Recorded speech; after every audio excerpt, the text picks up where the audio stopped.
Do-do-do, I'm gonna get some music. Give me a moment. Somewhere there.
You know what? Screw it. We're gonna talk. Let's hang out. Let's talk about stuff before Amazil shows up. Not that I want to exclude him, but there are. We should just talk. And one thing we're gonna talk about. Splash screen. There we go. Let's talk about. Sorry, it's gonna drive me up a wall. So we will be starting on Burnt Bridges. Everyone who's wondering, I'm fine now. I know that we ended the last stream kind of prematurely. I was having like heart palpitations, but that's taken care of. We're good. Hopefully, continues to be good. I think these latest chapters have been really good. People haven't agreed with me on that, but I think this chapter specifically, it's been really good. This one, the one that came before it, Link Play was great, even though it got extremely controversial around the center here. I do want to follow up on something I said. So when I made the Link Play Stacy video, I was like, you know, a lot of people are angry at Lucy for what she said here. But I was like, Lucy doesn't know that Mike said he was going to avoid her. But she does know. So she was just saying some mean shit to him. Like, I gave Lucy the benefit of the doubt, and I'm like, you know what? She's trying to be a better person. But no. Oh boy. This whole chapter was kind of a mess. But it did set up some really nice stuff, which we are seeing paid off now. And track meet. So these, man, it's been a lot of intermissions. Holy shit. But this whole chapter here, man, poor Paulo. Look at his face. He's like, what? It's always nice to see Mike's mom. He was like, Toy! Thanks, minion. Thanks, minion. Oh my gosh. Yeah. Well, we're not on this chapter yet. We're gonna be doing fuck the burnt bridges. Oh boy. No, poor Paulo. But he doesn't even like James like that. So why is he mad? He's never really been jealous like this before, honestly. It's usually everyone else who's jealous of him. Are you saying that this character is flip-flopped for whatever the plot Uh-oh. fucking demands? Say Amazil. it ain't so. Amazil showed up. I couldn't hear him showing You up. fucking lied to me. You said 11 and it's 10. Is it? Yes. Oh! Oh shit. Fuck, I'm sorry, dude. Why is the West Coast? Look, I can like hang out for an hour if you No, it's fine. I must be. I'm a big dummy. I don't know how time zones work. Time zones should be illegal. Yeah, I don't know. Paulo has never really been like jealous like this before. And then Daisy is like, you don't have to bury those kinds of feelings. I feel like you do that too often. But like, when did he ever do that? When did that happen? I I don't know, but I will say this: he fucking loves Daisy now. It's confirmed, dude. Like, come on, like you know it, I know it, everybody knows it. You don't have to sit here and pretend like he's talking about Lucy or Mike. People keep saying, "Oh, he's talking about Mike." But he's clearly talking about Daisy. Look at his reaction when she thinks that he's talking about Lucy. But like, why does he like Daisy now? That just came out of nowhere. He didn't even realize that what Daisy, like the vibes Daisy was picking up when in Featured Attraction, which happened like a week ago in the comic. What is happening? I don't understand. We're over halfway through though, but please, please, just kiss. Just let the cats kiss. That's all I'm asking, and then I can feel a little bit better about my life. Uh, that was a joke, by the way. Don't take that shit too seriously. How are you, Amazil? I'm alright. Uh, That's good. Launched a new page yesterday. Oh, Or wait, no. Day before yesterday was when I released the new printed page, well colored page for False Idol, which is great. yes. Let's do a quick Boss Idol. Let's not put the sketch page up there. That's spoilers. Do a quick False Idol uh Are we? promo. Uh, Honestly, I'd prefer the if we're gonna showcase any page, I'd prefer the page before that because it has one of my favorite jokes in it, and it's Alright. also got a lot more meat on it. Alright, let's take a look at that page. You guys can check this out. We're gonna send the link real quick. You might have to Which, start at the by the way, that's just something that I've noted, like in general for my stuff. Like, I don't know if that's just difference in perspective, but in particular, like I've always had more of emphasis on pages and than scenes. Although scenes are great, and there are a bunch of like key scenes. They're built upon the strength of each page having something that you can sink your teeth into, or something nice like that. Some more weaker.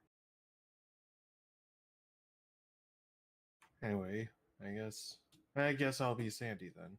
And hold on, I have to word. actually pull up the Oh, page. oh, you want to read the thing? Whoa, I thought. Well, I thought that's what you meant. Oh yeah, no, we can do that. Let's do that. Let's do that right now. Hey, you know what? When we're done reading the main comic, we can read January and False Idol. I think that'd be a lot of fun. Okay.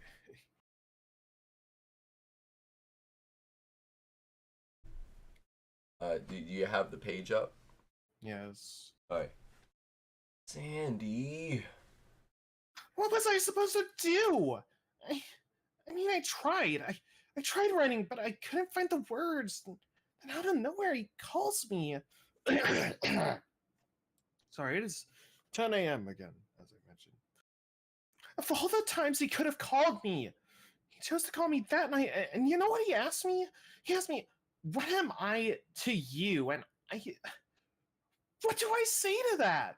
Oh, hey, thank you for calling the Honest Hotline. Sandy speaking. How may I help you?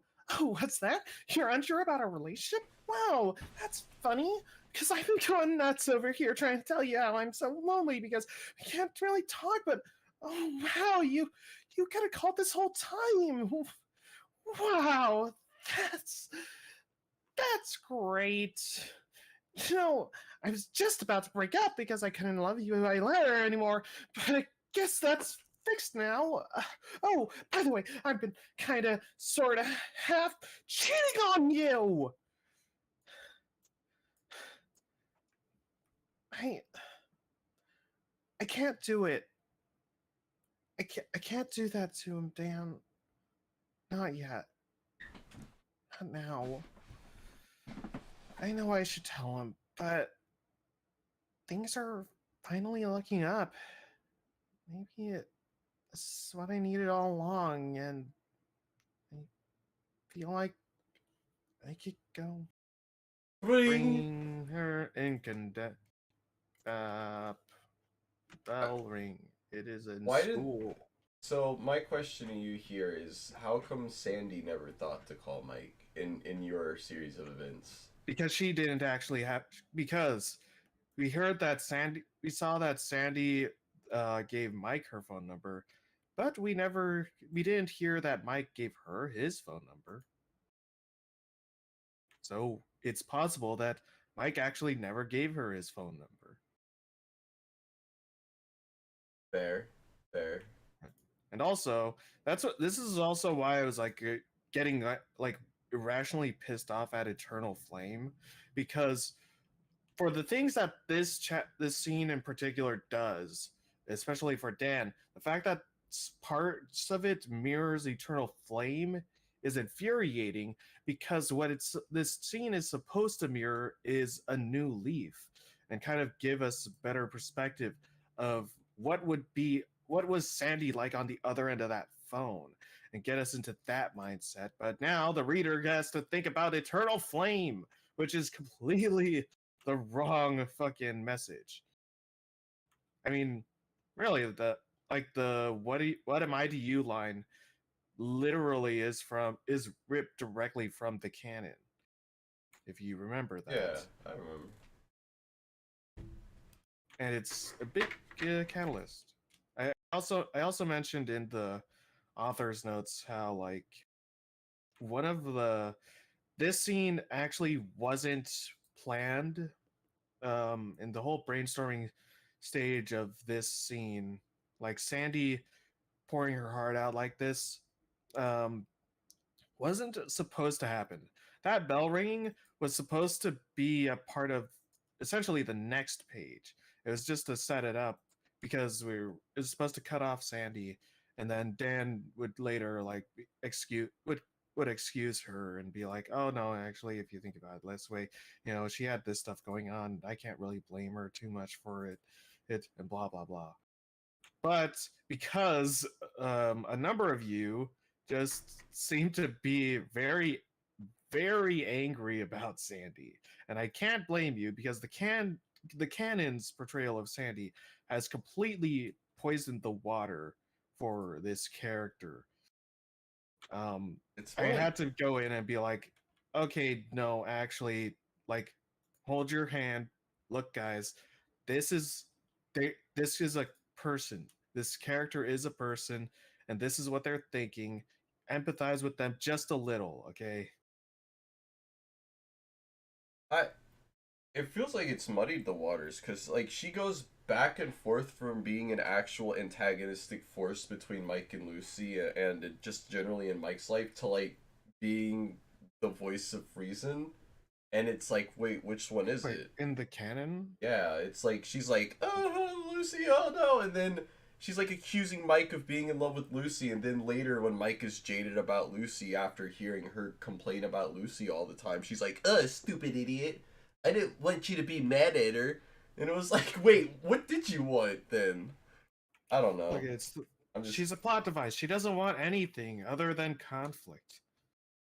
That's it's the whole crazy thing. to me, man, and it's like she's like a super successful person, but then later she's portrayed as an idiot airhead, so it's like, what? Uh, I no. it's what Sandy is, whatever the comic needs her to be in the moment, you know. Is she sympathetic? Is she not? I don't. Who even knows? Huh. Writing consistency in characters? What's wrong with you? Who do you think you are? Me? But that's okay, cause you know what? This is another chapter that involves Sandy, kind of in a weird sort of way. Oh, also, we should continue because we got cut off last time at the end of Eternal Flame for our final thoughts. Oh yes, because of my medical emergency. Uh, which I'm I, better now, by the way. I think I just had some. I ate something bad. But it also had a also, we panic forgot attack. to But we forgot to mention Happy New Year's, everybody! We have made it.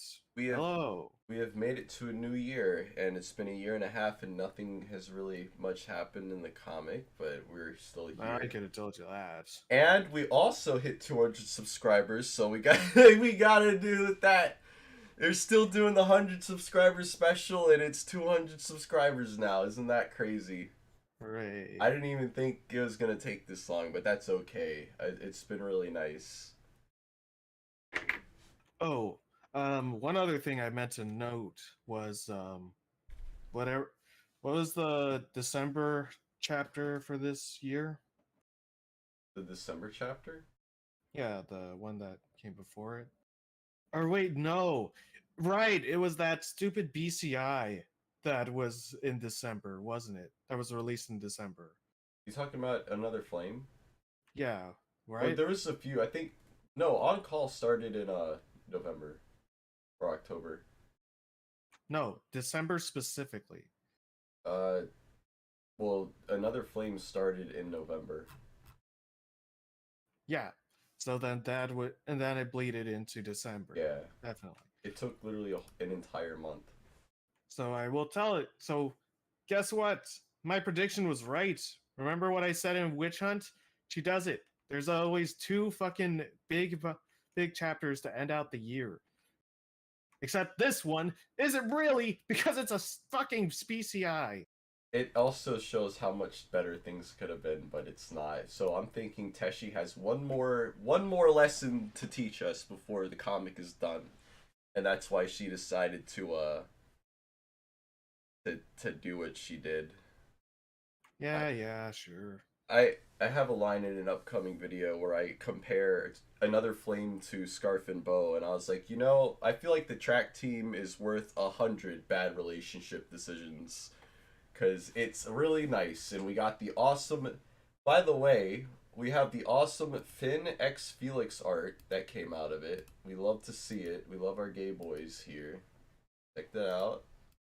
Some of it I can't show Right. because it's not, exactly safe to show. I love the gay boys when they're actually fucking characters. I will reiterate, though, that is how you draw the snout dog, okay? That is the proper way, not whatever the fuck the comic does. I hate that stupid perspective. We also I have hate his perspective bending face. we also have Augustus in love with Sam.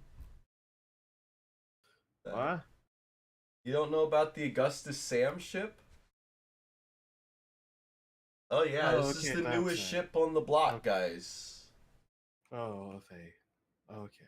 I was worried for a second. It's a weird ship to be sure. Uh, but No. I thought you did you forget my character's named Sam? oh, sorry, not your Sam. Yeah. Although now that you mention it, uh, but no, I mean Lucy's brother Sam. Oh, and hey, we they're get using the Cats and Drama font. me. No, whoever made this. Oh yeah, I've been handing it out to people that want Ah, it because I open think source. everyone should have it because it makes the edits look a lot funnier. Yeah. So there you go, guys. I'll probably make some community posts with all this Finex Felix artwork, or at least the stuff that is allowed on YouTube. But yeah, so it's good. Good, good, Yay. good stuff. But another flame. It's so We'll good. get It's what to it. everybody wanted. This is, you remember the SpongeBob thing where they're like, this is what we're waiting for. It's what we wanted all along. That's what it is.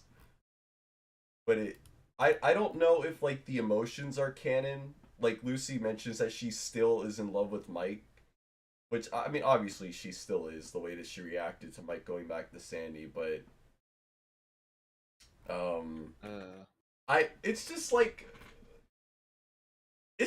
why didn't you do this? Why? You hurt you hurt my soul. You almost destroyed my poor little heart. But yeah, we're gonna finish up our eternal flame thoughts. yes. Uh, the thing that um so one thing I wanted to mention, I don't know if I did at the end of that because it's been weeks, which I kind of blame myself because literally on the time I so bit of backstory.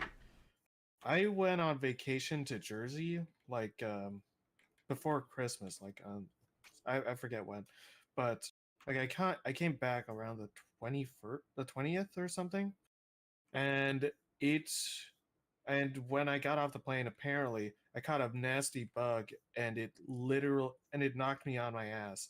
I was pretty much bedridden for like 2 days, and it took me a week or weeks actually to finally get my voice back. Heck, a good example of this was that Rob actually needed me to do one of the redo one of the lines for the confrontation arc, and it was literally just wow and it was David's line, and I literally could not do it. If I tried to do it, my throat would close up, and it would literally it sounded like this, like wow. Uh-oh. couldn't I couldn't. I literally could not slip into it, which was mildly concerning because it was the most I could see for like being disabled, because it's like this is something that I can do in my sleep. I can do the David voice easy, like between without even having to change a breath. I can fucking slip into David and easy. But all of a sudden I couldn't fucking do it anymore. And I just couldn't get it right for like a week. It was terrible. Terrible. So that's also why, like, if you were wondering why we weren't here for another like few weeks, that was it. Oh, well, that also, the week that we would have actually done the read stream, I got really sick. I got sick too. That was I mean, I was planning on taking that week off from like doing content anyway. But yeah, Well, that yeah, it is, was Christmas yeah. when it came around. Um, I was expecting us to do a New Year's, do it on New Year's or something, but Oh no, I was also working that day. I was still like kind of sick, and my voice still isn't completely back, which it needs to be because we're gonna be starting on the next dub very soon. So I gotta get them vocal cords all revved up and ready to go. Sound like a hooray! fucking 14-year-old boy, even though I'm 27. But that's okay. 14-year-old little baby boy. Look how thin Mike is here. He's like fucking so skinny, and his head is ginormous, and everyone else is like a normal body except him. He's very small. Oh, odd proportions in BCB? Well, it's Who like would have everyone thought? else is fine. Like his body's proportionate, her body is Dylan here in the background. Don't think I didn't notice. I think that's Jessica. It kind of looks like Jessica, but it's not. It's like a weird off-brand Jessica. Oh, the black cat. That's Oh no, not her. The pink one. uh, yeah. She's been in a few. She's been in a few pages, And but nonetheless, James. fucking yeah. Eternal Flame. One of the things that really pissed me off about that chapter, especially like, because I was being like shown pages, because we were like, oh my god, look at this, look at what's happening here, They send you and the I like, kiss. no, not just that. What's really upsetting is also the portrayal and the handling of Sandy. Like, what the actual fuck? I hate it. I hate it so goddamn much because, for one, I've been spending the last few years constructing, brainstorming, writing this whole fucking world and story and all these beautiful scenes about Sandy and trying to build her up and build this world around her, give her fucking a character, give her fucking dynamics, give her chemistry, give her a plot, this everything. And then to see her handled like this, it's it's so fucking disheartening. It's like, what the fuck am I doing? What the fuck is Teshi doing with this character? Where it because the thing is, I could have easily like made Sandy into a bad person, into a bad character. But one of the main ingredients into creating False Idol that made me want to do this story instead of just dropping it and like letting January be the end of it was because I was like, I hate this character and it would be too fucking easy to write her off. Like the idea, I saw it coming at, with model girlfriend of Sandy, like of it being like, oh, actually, Sandy is not the person that we thought she was. Oh, and their relationship is actually a lie. But I'm like, that's fucking lame. Let's not do that. Let's play around with this a bit. Let's actually make it where Sandy is actually loves her, like loves Mike. That was like the main rule of False Idol is that Sandy loves Mike. She loves him as much, if not more, than Mike loves her. And let's play with that. How can we use that positivity, and still like be able to have a care and still be able to have a story here, still be able to like have some fun with this and do something, and and that is exactly what you see in False Idol. It's creating this whole world and story about Sandy, creating making her into a person and taking to that to as far as it can go, and it was fine. And what's really fucking killed it was that this fucking scene right here where Mike is talking to Sandy and she fucking confesses to cheating on him. You know when you know where I was in False Idol when that fucking happened? I was in the tree scene. I was in the scene where Sandy is telling Dan about the fact that she had a boyfriend and she kept it a secret and that she's fucking struggling with it. This whole fucking scene is this whole fucking monologue is about Sandy trying to come to terms with the idea that her relationship isn't as strong and solid as she thinks it is or as she would like it to be, and she's struggling, she's trying to fucking make it work, but a part of her knows that it doesn't and it won't, and the fact that she hides it is because of that conflict. She's scared of it. She hates to fucking deal with trouble, with hard decisions like this, and she doesn't know what to do.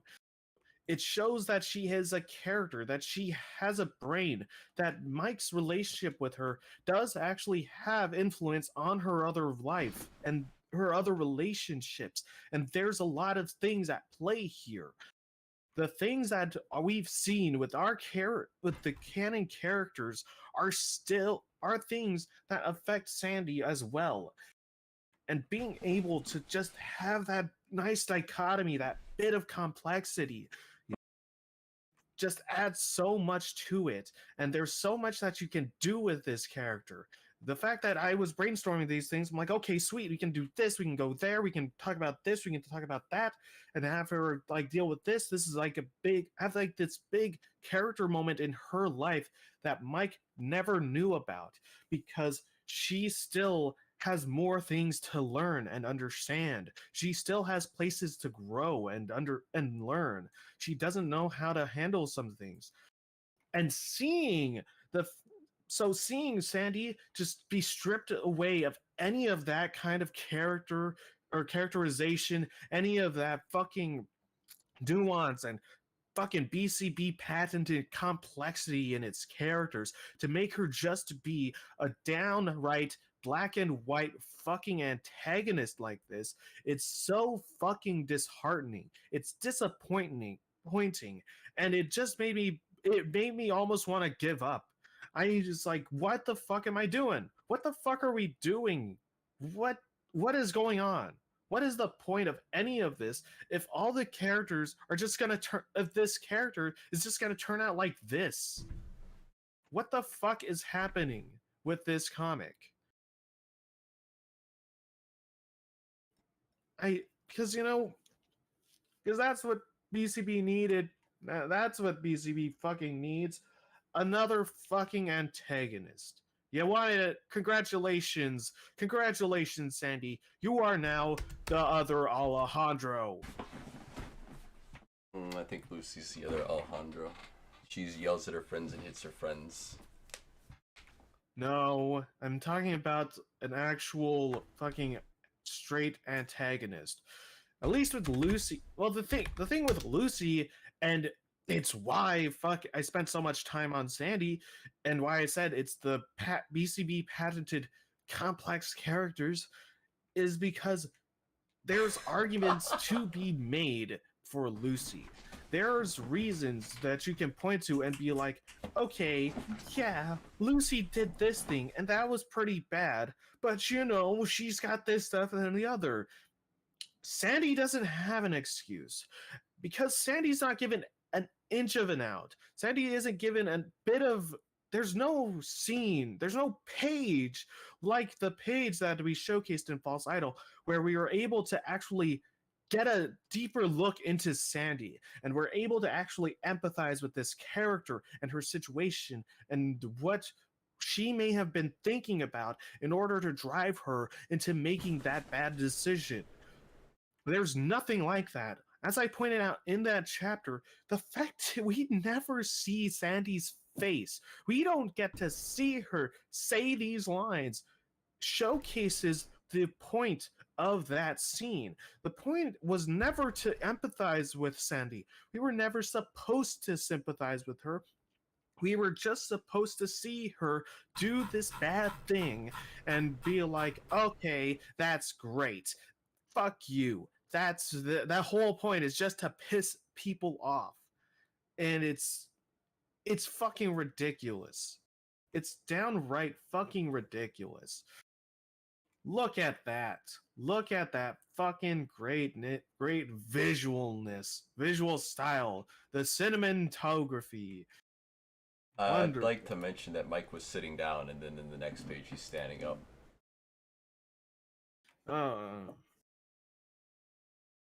Who gives a shit? I don't know. It's like Sandy was the villain, and then she turned around, and the span of an hour, she completely changed her entire mindset over that she had for the last few months, and like was like, okay, I canceled all my plans. I'm changing all my stuff. I got rid of Francis, and I decided I love you forever now. in the span of an hour, even though she'd been on this path for a month.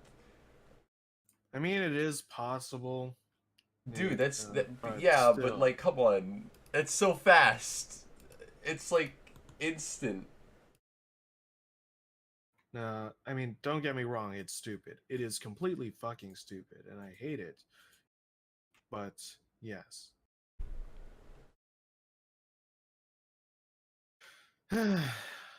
But nonetheless, that is Eternal Flame. Hooray. Sandy do be a flip flopper, and She's a plot device. She's been nothing but a plot device to get the characters to. She, I think I made a joke about it in January's B side about how Sandy's whole point is just to influence Mike. That's all that she has, and that's all that she does. Why is Mike happy? Because of Sandy. Why is Mike sad? Because of Sandy. Why is Mike angry? Because of Sandy. Oh boy! And it never fucking changes. Oh, I'm so lonely. Why? Because of Sandy. Why am I? Oh boy, I just pissed off Lucy. Why? Because of Sandy. Oh boy, great, awesome. I would Fucking argue love it. that Mike's current sadness about Sandy is less about Sandy and more about that he hurt Lucy. I think if it didn't Uh, actually hurt Lucy at all, he probably would be more okay with it.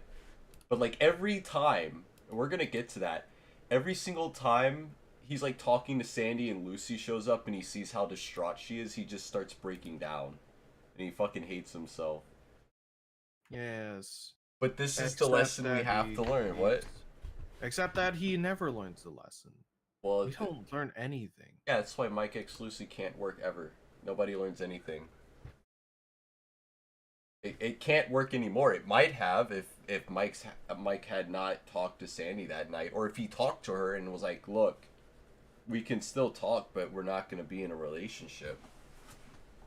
I Yeah. honestly think that would have been a much better, because like he could have said we worked it out, but like the thing, because we still need to talk about. He was like, "You didn't let me finish." What was there left to say? What was the caveat that was gonna make Lucy happy about the situation? But there was no caveat. What would have been interesting is if we didn't see what the phone call was, and then we come to find out later that Mike and her just decided to be friends instead of getting back into a relationship, but Lucy never got a chance to hear that. That would have been spicy drama, but we didn't get that. Mike's just the most inhumanly stupid person in the entire multiverse now. He's so dumb that he covers his eyes when there's a loud noise because he doesn't know where noise comes from. That's how dumb he is. Don't you pull a Ghostbusters joke out of me. Come on. Hey, he knew it. He knew where it was from. That's the first thing my mind jumped to. The dumbest joke from the dumbest movie ever made. Nonetheless, here we are. But Burnt bridges. at the very least, we have the track team. Just saying. I think that might be worth it. 1, 2, 3, 4, 5. Counting intermissions. 6, 7, 8, 9, 10. And it had 10%. So that is a 10% of okay chapters or feasible chapters in the span of 2 years. Yes, I but just wanted to that's half point the this. pages because they get introduced in track meet. That's half the intermission, the slash chapters. I don't know. I just wanted to point this out. I think it's getting a little bit better, honestly.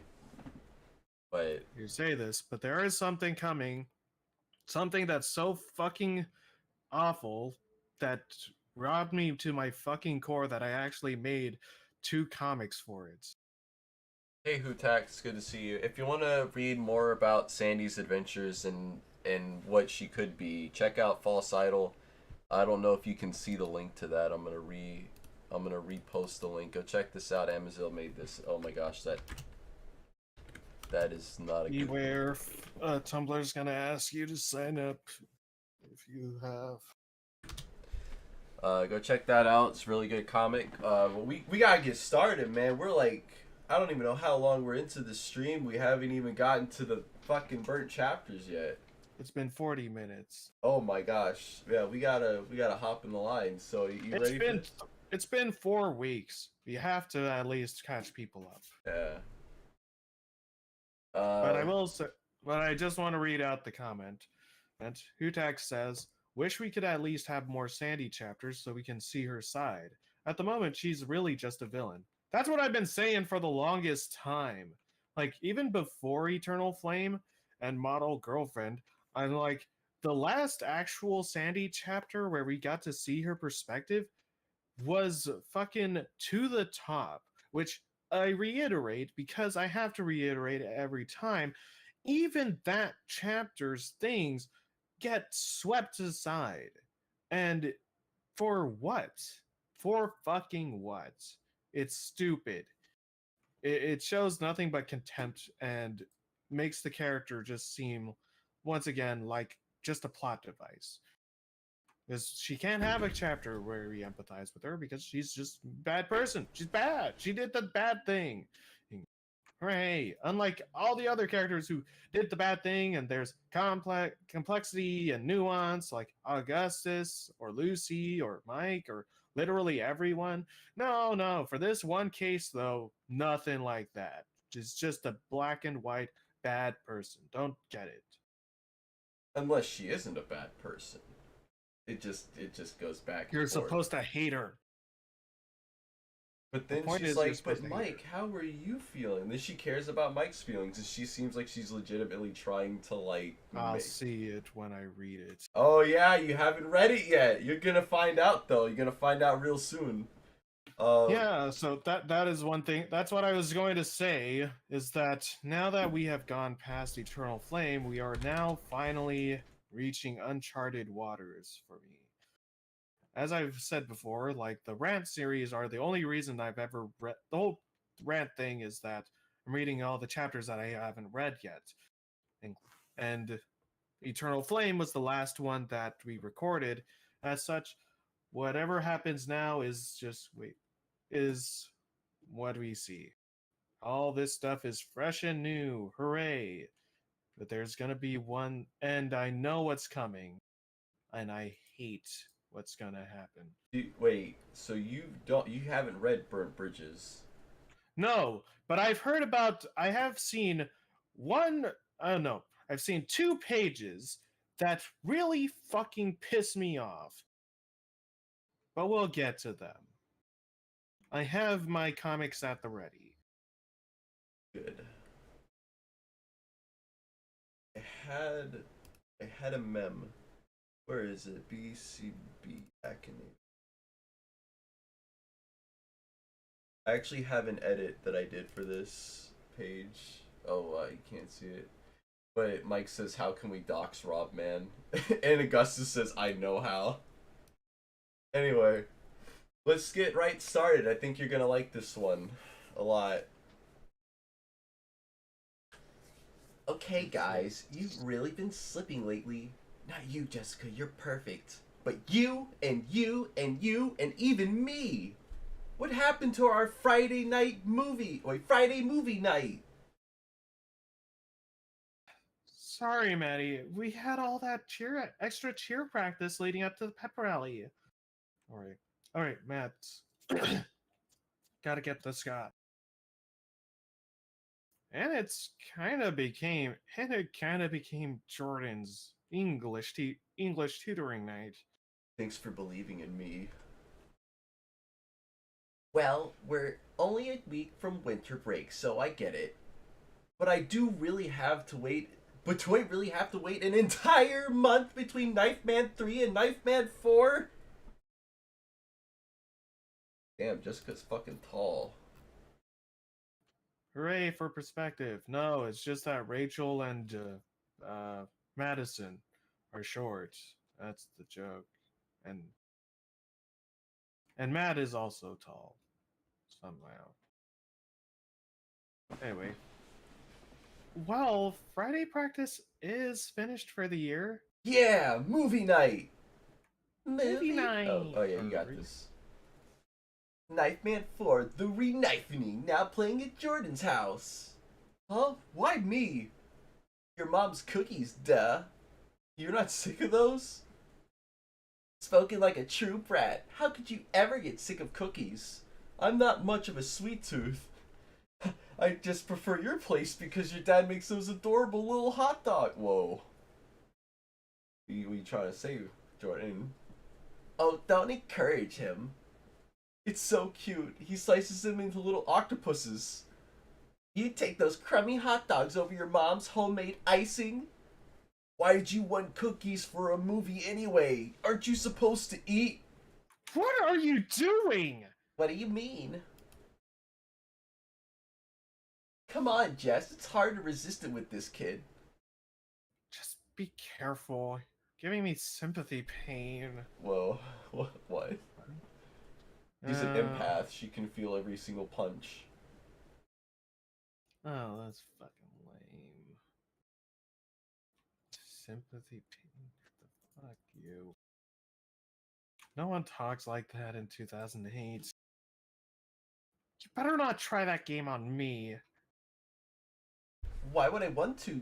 Your name's not Jordan. And then, uh-oh. Mike hides. For now, he hides in this low-down Roseville High School from Jordan. 2 splash pages. Hey, 3 Stacy. splash pages. Oh We no. get Stacy. Click, click. He gets another love note from Augustus. He wants to make out with him at the bleachers. Mike, I really need to talk to you. I'll be by the bleachers at the start of lunch. Thanks. And he's reading a book. He's a real bookworm, this Augustus. By the way, I need to get a white wig because there's no way I'm dyeing my hair, but I think I more or less figured out all the stuff I need for this cosplay. It's gonna be a good one. I need to get a tail in the ears though. What? Why is Mike surprised? He was meeting him there. No, he's surprised it was Augustus. He doesn't know it was Augustus. Okay, fair enough. But I know. Are he gonna see him? Would he be seeing him from like 30, 100 feet away? How are you surprised by this point? You saw. He's not hiding. No, he's got good hearing, not good eyesight. Because Fuck you. he clearly can't see that Sandy is bad for him. Anyway. What? What do you want from me? I just wanted to hear your side of the story. What can I tell you? I'm a piece of garbage. Is that what you wanted to hear? Well, no. I want to know why. Not what you think you should say. I'm not lying. I've been a terrible person. To everybody. To Lucy. Is she alright? That's something you care about now. I know I did something really horrible. But now I can't even talk to her. Apologize to her, comfort her, do anything. She doesn't want to see me. You can hardly blame her. You can hardly blame her. I don't. I wish I could tell her I meant it. I miss her. I never should have cut her off. She means more to me than anyone. So why? When I got back home, I found out Sandy had been calling back the whole time. She was beside herself. She thought I might have done something crazy. She felt so guilty for what she'd done. I knew how she felt. You know what would be nice if we fucking heard that? But we did. We do. Fuck you. Eventually. And you wanted to skip it. So And now it's we gone. Yeah, because guess what? New readers that are reading now, don't see that. They will never see that unless they pay for it. And that's not fair. What do you mean? Unless you what? On call is not a BCI. Oh, in that case, guess what? You still gotta wait for it. You still gotta fucking wait for it. When she said she'd already called off when she said she'd already called off the audition, promised to never see him again, changed her plans entirely, just on her own, without me even suggesting. How could I say no to her? You know how. You owed Lucy something after that night. Instead you undid every bit of good she did for herself. Every bit of growth she's shown. Now she's back at square one. All for something she predicted.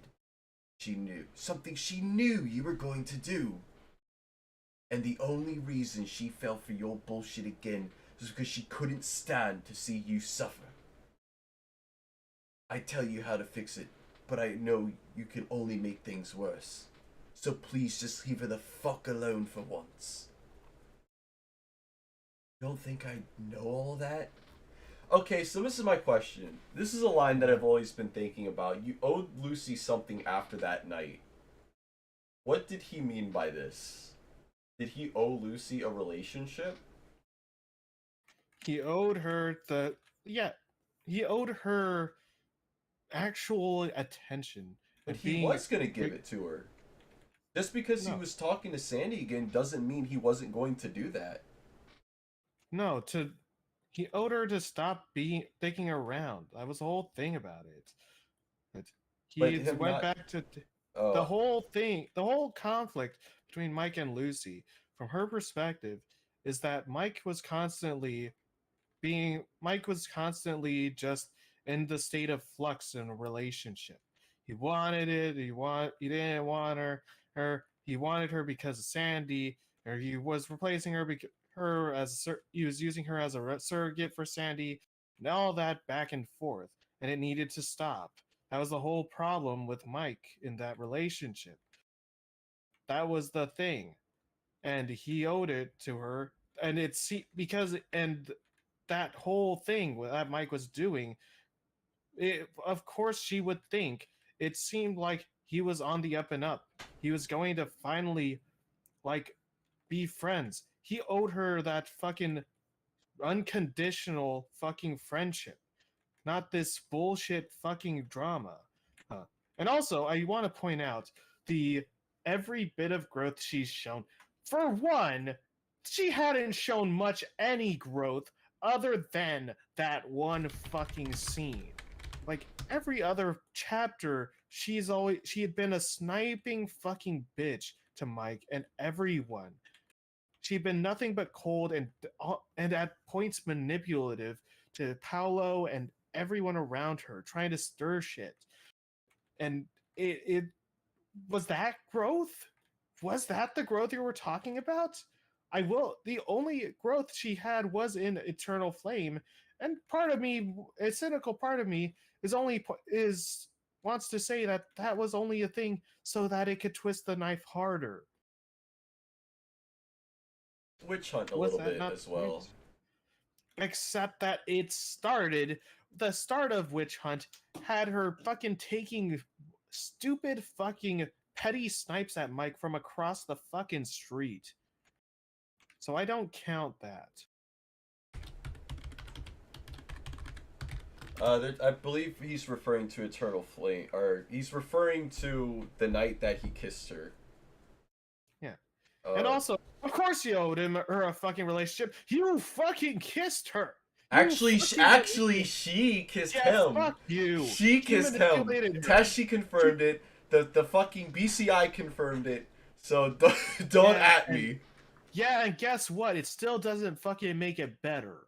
Because guess what? The only reason that she did that was because Mike decided to pull the big guns. He knew exactly what are you going to say that he didn't know exactly what he was doing in that scene and trying to get her to fucking get her to love him again? You should have fucking kicked him in the dick. Just like she did to Alejandro and Toby. That's what she should have done. And yeah, Kutax makes a great point. This is a messy bit of writing too. it's too unclear. That's a great point. Because you know what? A good writer doesn't have to tell the audience after the fact that, hey, that this was what had happened. You're thinking it wrong. Again, pointing out to that darn scene that I made, the false idol page, that was the whole point of that false idol page, was being like, oh, you guys, because I could have just let it be. Like, I knew that Sandy is meant to be a sympathetic character, and I could have easily, in fact, that was the original plan, was to be like, oh, it's gonna be like, oh, maybe she's a bad person, she doesn't understand it, and then, well, because that whole bit where Sandy's saying, "Oh, what was I supposed to do?" That was supposed to be at the end or near the end, where she finally talks to Mike. Spoilers. Guess what? There is a payoff. I am going to have the two talk, and Sandy was going to give more context to what happened at night, and we get more of an understanding.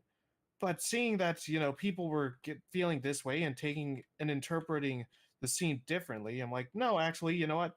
We're in this scene. Let's change it. Let's fucking explain what the fucking problem is here and what's actually happening, instead of having you wait and explain away post hoc what happened and what you're supposed to fucking take away from this scene. It's bullshit. Yes, he owed her time without Sandy. He owed her an actual fucking friendship and relationship that wasn't predicated upon Sandy. Because guess what? That's what his fucking relationship always was. Sandy, I don't know if, I'm pretty sure, like, she says it, Lucy says it in the canon, where she says that it's always about Sandy. Yeah, yeah, I remember. It was in one of the more recent chapters. She said that. So him being like, him going back to it immediately after shows that Mike hasn't learned anything. He's not that. How fucking serious is he? He's just gonna fucking whine and moan and bitch about, oh, I did the bad thing again. Great. Which it's just, but like, why does he keep doing that? Like, I understand why he did it this time, because he basically got guilt tripped into doing it.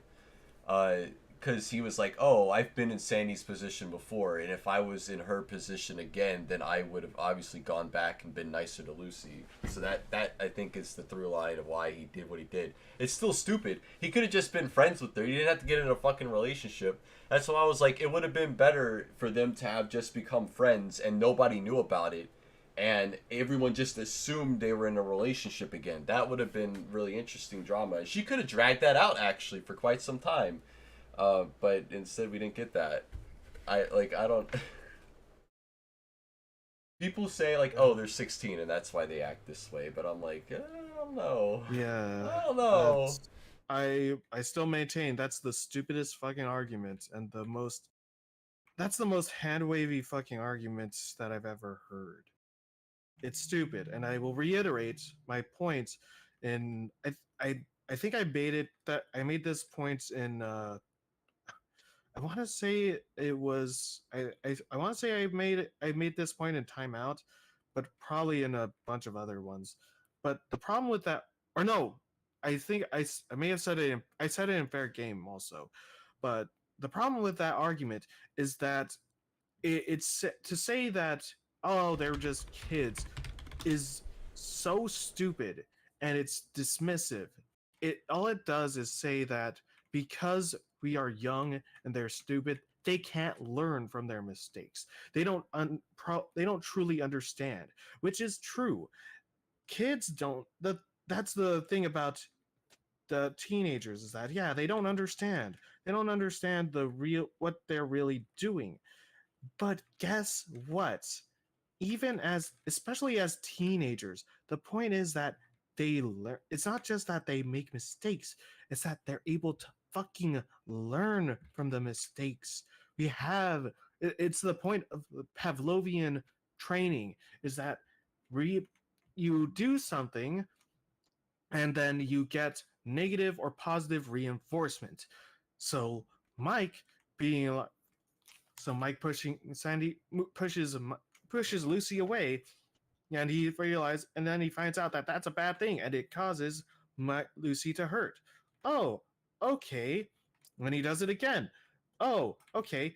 And then he does it again. How many times do you have to repeat the pattern before your fucking brain recognizes that, hey, there's a pattern here, and I should probably stop. And I should and on top of that, doesn't he should probably recognize that after that, especially now, especially after what Paolo said in that chapter, that the whole fucking self-loathing and whining and letting this problem stew isn't helping. He should recognize that by now, because it's been happening for years. When are the hand waving it away as they're teenagers and they don't get it, or they're just hormonally driven, means that they're not able to learn, and thus they're not able to fucking grow. So what is the fucking point of us caring at all, or even of these caring about these characters? Because they're not fucking characters. They can't actually grow at that point. Because they can't fucking learn anything. Uh, yeah. Have you considered if we keep the comic going, we make money? Shut up about money. It's a joke. I don't remember where I get the money jokes from. Oh, pitch meeting. But it, like I said, it's why he's inhumanly stupid. And when we get to on call and you read it, you're gonna be like, well, showing us the phone call did more damage to the character than it did good. It just kind of Oh, what's that? The answer's not actually answering anything. It's coloring me surprised. What the problem is that the original phone call that got leaked from Patreon was actually, you could understand a little bit more. It felt a little bit more understandable. Like you didn't agree with it, but you're like, okay, I can get why. But this new one is like, well, she reused a lot of the dialogue from that leaked phone call into the other chapters, so she couldn't reuse it again. So she had to come up with a whole new thing. And the whole new thing was extended, and it was just a lot of, like, just the visuals, and you can see Mike, how frustrated and angry he is, and he's thinking about Lucy the whole time, and he still takes her back. And we'll get there. We're gonna continue Eternal, or Burnt Bridges, or else we're never gonna get there. But yeah. Of course. Well, I will say though, alternatively, you know what you could do? You know what you could do when faced with the prospect of, oh, my thing, this thing that I'm doing and getting the thing has been leaked, and oh no, they know what I'm going to say. You know what you could do? What? Fucking work with it and give an indifferent and have the context to that really shine, flesh it out, be able to fucking play with it and grow that fucking scenario. There's so many times I have spoiled my own fucking comic to so many people so many fucking times. But does that mean that I'm going to fucking change it? Maybe, but no. If I have my own direction and I know what I want to do with it, that the audience doesn't dictate what I do. It does, except the only times that it does is when there's an actual problem. And the thing is that as a writer, you have to understand where, how far you want to go with it, and whether or not, because again, it goes back to what I was saying about that page, that one Sandy page. With that page, again, it was audience's influence that made me change the way that scene plays out. But I could have fucking gone away, said, "Nah, fuck this. I'm gonna go. I'm still gonna make this fucking stretch on." And you'll only get that answer later on, like in a few years when we finally get to that damn scene. But the thing is, like, it, but you have to, as a writer, you have to balance it out. Like, okay, I need to fix this, but if I fix this, how far do I want to go with this?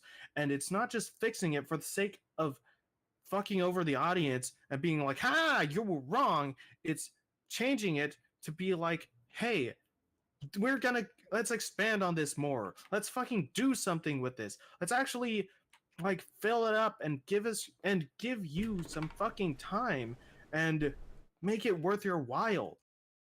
Give you extra fucking context, give you more things to think about, to sink your teeth into, so that you can be satisfied as a reader." That's what On Call does, but And it's the way it's presented. It just the way that Mike is reacting to all of it. Just it's just so mind-boggling that he took her back. in Um, one, I think expanding it to be that three, long. 4, 5, 6, 7 chapters. And all you had to do was wait 7 fucking chapters, a whole year. Great. Yeah, it did take quite some time. Keep in mind, I started reading at the end of Eternal Flame. That's when I started reading the comic, and yeah, it was a very bad idea actually. In hindsight, I shouldn't have done that, but you know, I was going through my own bullshit and I was trying to escape, and here I am. But That's what I say. Don't read BCB. I never recommend BCB. I Yeah, always, no, I always, will not until it's fucking over. Even the fan comics are never the fan comics are not actually are true in the most literal sense. They are fan comics. They are not meant to entice people to read the actual canon. They are meant for the fans, the people who are actually in this, who can understand all the context and complexities and are able to enjoy it, so that they have something to sink in their teeth into, because we got fucking nothing here. well, we'll find out about all the Sandy stuff going forward. Of And course, I'm sure it'll be well worth the wait. yes, of course you're right. She's right. I know. When Lucy, oh I'm sorry. I'm so sorry. You don't have to tell her anything. I know she doesn't want to hear from me, but please let her know how I feel. Please let her know I feel so fucking terrible. I hate myself. Such a stupid pushover. Such an idiot. I don't even know how I forgave Sandy so quickly. I know.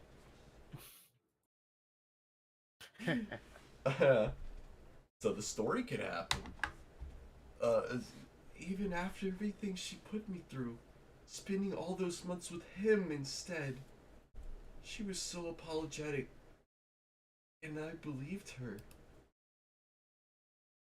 And do you still believe her? Wait, hold on. I just wanna. I know we've already paused a lot, but I just wanna fucking. I want you to interject with this fucking the bottom half of this page. Augustus says, "Do you have parents?"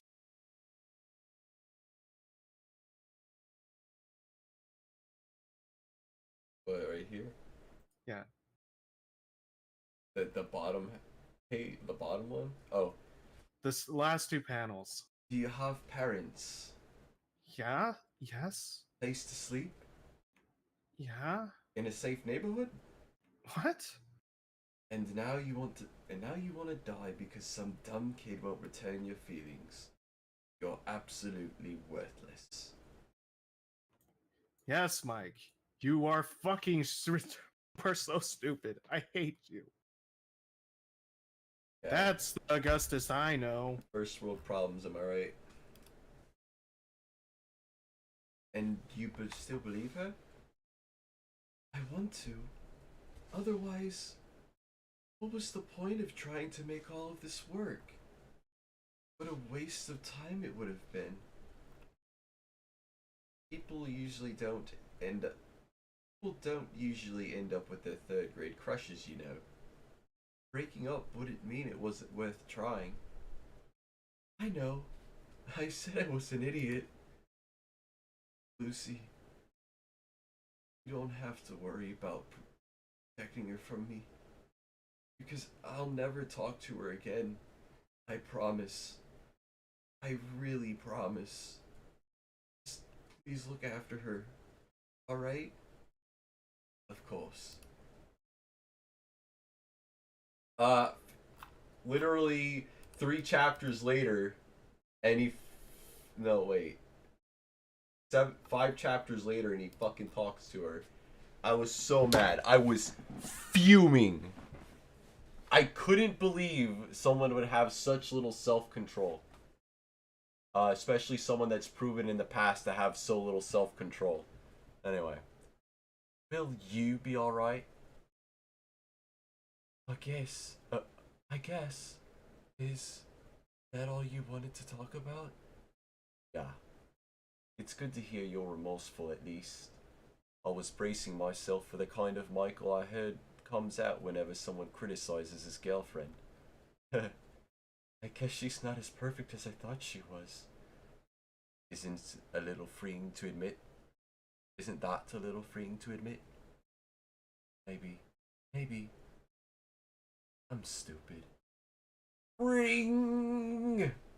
Oh, I better get to class. Yeah. Clean up your face a little. I will, thanks. Please remember, I meant what I said. I won't bother her again. Off you go. And somewhere... Wait. I just want to say, look at that fucking top panel, okay? That is a bad... I don't know how he got into track meet, because that is the worst fucking running pose I have ever seen in my fucking life. That is a flamingo. He's a flamingo. This is hilarious. It's a good thing Teshi drew his head here, or else the later intermission would not have worked. Because right behind his head, James is sitting, eating his lunch by himself for some reason. And he sees Mike run, and he's like, oh wow, I gotta get him. Oh no. There it is. Here we are. She got so lucky that nobody could see that he wasn't actually over there. We'll get to that intermission. Okay, but this is first. No, I hate this scene. Oh, we could just skip this, man. It's not even important. Lucy scenes aren't important in this comic. Now, what did Augustus know exactly? Freak. Oh. Hey. What's his book? Are you okay? Lucy? Oh, big kiss moment. Alright, when this page came out, I saw this, and I'm like, oh, fuck no. Fuck you, and fuck this, fuck that. No, God, no.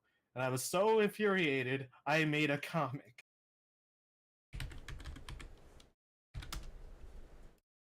What's up? You made... Oh, yeah, send the comic. I sent it in VC text. Oh, yeah, this one! Yes! SWAT. Make out with him! We created the Thought SWAT. Bang, bang, bang! I still want to do the continuation of, but yeah, you can just scroll up to zoom in. You know you can do that. Anyway, bang, bang, bang! On the ground! Oh, get on the ground! Oh God, I knew this day would come. And You're under arrest for the... Okay. What? No, yeah. You're under arrest for thought crimes. Why is he saying that? Why is Rachel British? I don't know, sorry. You're under arrest for thought crimes. What? Not you, son. You're a good boy. Oh, I guess. Yeah. This is insane! You can't do this! This is my house! Don't you need a warrant?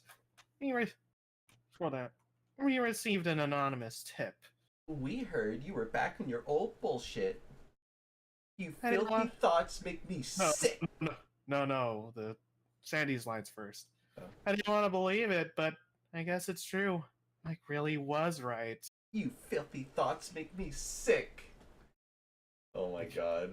This fucking Arrest her! Arrest her immediately! Uh-oh. And I was really worried about what was going to happen afterwards. There was a few different things. There were a few different continuations or things I was going to do for this, depending on what happened afterward. And I'm glad that it went with the direction that it did, because then it led me to make another one. But we'll read this page first. I'm tempted to write a story where Augustus just lets it happen. No. What was Lucy gonna do, huh? Go do it. What are you gonna do, Lucy? He's gonna let you. Do it. No. She ain't gonna do shit. She don't fucking know what to do. Read the damn line. Sorry. No! You know better than that. And that, thankfully, thank God, Augustus was a good boy, because then I was able to make this. Because he's gay. No. For Sam. No, you shut your whore mouth. Oh, this is a very small... Oh, there it goes. You're just hanging out with your friend, when suddenly... Lucy? She's a thought. You reach for your thought, begone, but she's 2 steps ahead of you. She locked the door. You're backed into a corner, but you don't have to be just a pawn in her game. With counter thought self-defense classes. Oh my god. Smacker. Is that fucking Andrew Tate? What? No. Jesus Christ. Shut up. This was years ago. We here at CTSD utilize time-tested, tried-and-true methods for dealing with the most stank-ass ratchet thoughts trying to take advantage Oh of you. no! We teach our students not only how to deal with thoughts, but how to identify one before it's too late. And with new thought... Wait, is that right? Yeah. With the rise in thought activity, it's imperative that we show... Oh, wait, no. Right. I forgot. The paneling in this is weird because I always don't know which way we go. And with new thought tactics, raising awareness is more important than ever. There are reports that some thoughts have been taking eyeballs, so you can't see the thoughterry. With the rise in thought activity, it's imperative that we show these young men that their feelings matter too, and to not let these thirsty thoughts control them. Enroll today. Every student who enrolls gets a free Thought Alert panic button. Simply press the button 5 times and local thought police will be alerted. Thought behavior is a serious issue that is rampant in youth these days, and it hurts everyone. We hope to rehabilitate these girls to stop being rehabilitate these girls to stop being so fucking ratchet. You wanna talk, Rachel? Hey, I may be a slut, but at least I ain't no filthy thought. Wow, fucking you fucking went hard on Lucy, man. You went so hard on Lucy these 2 pages. Because these 2 pages fucking made me irrationally fucking angry. This is bullshit. I hate it. I hate this. I hate this Lucy. I hate her so fucking much. Yeah. Come on. Come on. Yes, you. Come on. I thought we could... Don't be an idiot. Please. No! Do you want me to make a scene? I will literally scream if you don't get off me. Your whole family will hear it. Wait! No! Shh! Please! Aren't you supposed to ask? Isn't that what you kept saying about me and Daisy? I thought you knew this stuff. Now I have to turn it back on you? Yeah. Don't let your selfish feelings take you down that path. Have some respect for yourself. I don't need to tell you that. I'm sorry. I'm a bad person. I want to die so bad. No, you don't. It's not true. I'm sorry. I'm really sorry.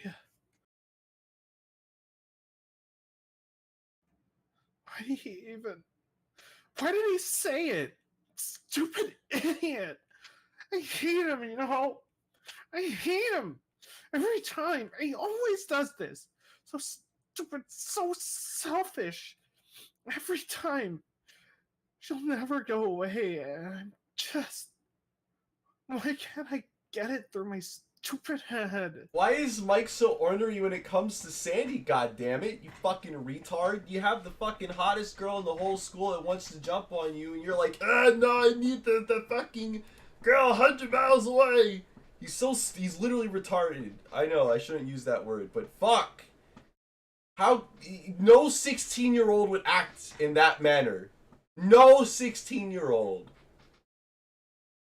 No, nobody actually. Not even like a 16-year-old. Like, I don't understand why he's written to be so stupid.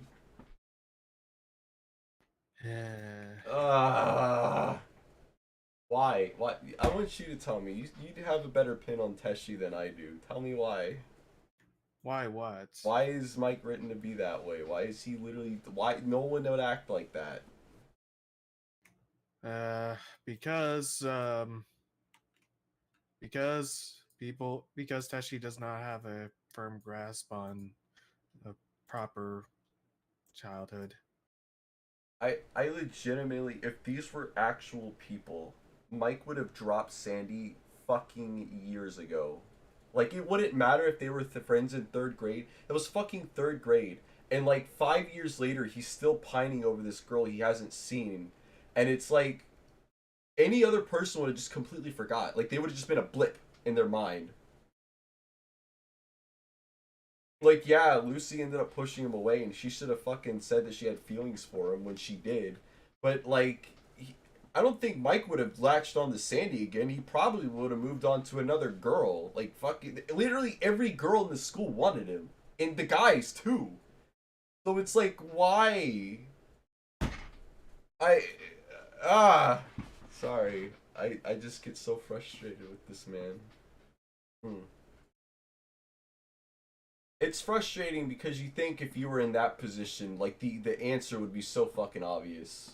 You wouldn't be selfish. You would be like, you know what? I have a great thing here, and I'm not gonna let it pass. I don't know. Yeah. Mike is written to be a mature, devoted boy, but it fails miserably. Yeah. Anyway. Did I ask what happened? Okay. Later. Sorry, I'm such a freak. That's a weird descriptor. I've already forgotten about it. Don't worry.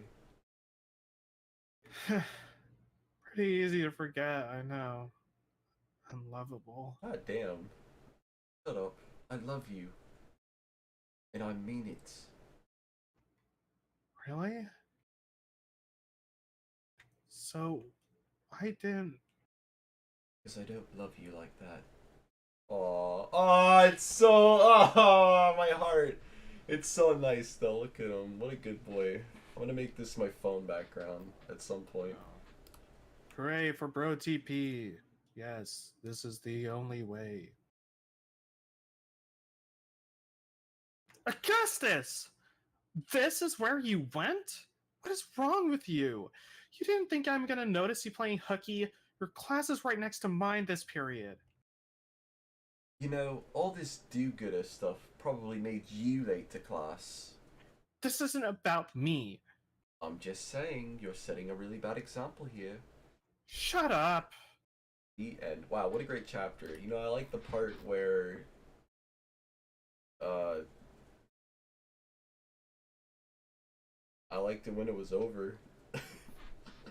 No, you know what, every chapter Augustus is in is a great one.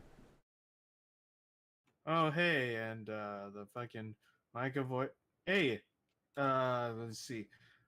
Let me double check the archive to see how long ago. Let's see. I like that we get to see both Augustus dealing with Mike and Lucy and trying to make sense of everything.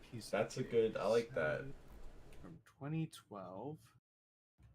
And then Bridges is 2021.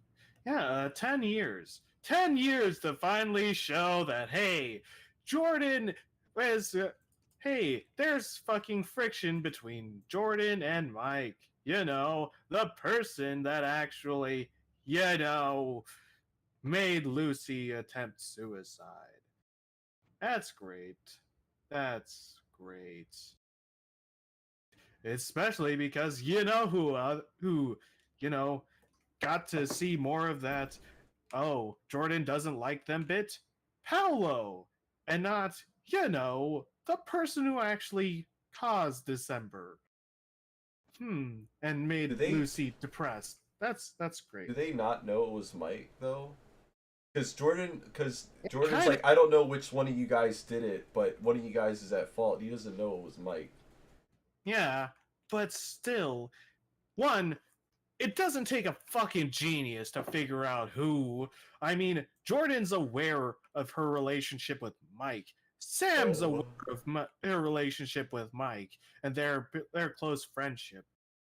Like, maybe just a little could have maybe shown him be more aggressive towards other people other than just Paolo, except it is literally just Paolo he that he's never fucking awkward with. never really has any interactions with Mike though. Exactly. In fact, And this is the closest we ever get to it. That's it. in And fact, it took you. Did it have to take you 10 fucking years? I don't Did think it have to take you the Return of Lucy to fucking show this? I don't think Mike and Jordan have even said one word to each other this entire comic. Ugh. And yet he still takes a place in the fucking relationship chart. And adds more spaghetti in the mix. We love ship baiting that's never gonna pay off. Yeah, because reasons. Are you excited? Dude, we're gonna head into not one, not two, but actually it's just two Paulo X Daisy chapters. And also, this is the one I was telling you about, the one where I'm like, they kind of reverted back on Abby and Paulo's, like, figuring their shit out. So get ready for that.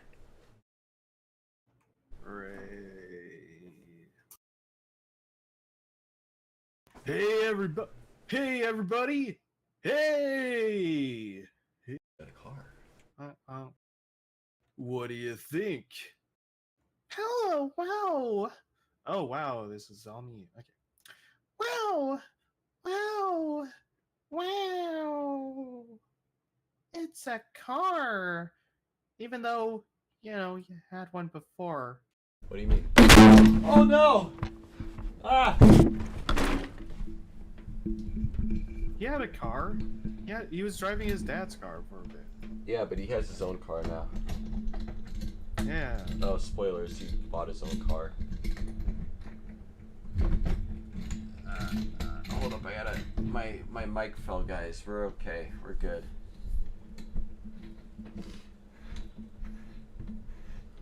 Oh, God. Here we go. Come on. I really gotta get a better setup for this mic, dude. This shit keeps falling. I'm gonna hope that this doesn't fall again. I'm sorry about that, guys. My friend said I should actually drill a hole into the base and screw it into my desk, which would be a good idea if I had the materials to do that. But I got one of those microphone arms, and I just clamped it down to my drawer, which means that I can't fully close this right drawer, but okay. it keeps it steady. Can you guys still hear me? I'm so sorry about that. I probably just killed everybody's eardrums. Nah. Okay, we're good. Yeah, he's got a car now. Daisy's very impressed. Wow. Paul's going to become an insufferable car guy later in life. But I'll mention it after. Can you drive me to the park? Yes. Can you drive me to the game store? Yes. Can you drive me to school tomorrow? Yes. Can you drive me to Mexico? Yes. Hello. I'm just so happy for you. You already finished saving all that money like you planned? I was a little short, but my dad's friend's son was selling it for a really good price, so he covered the rest for me. It's my early Christmas present. Wow, You're a driver. But he was. Daisy, I fucking took you guys to the fucking.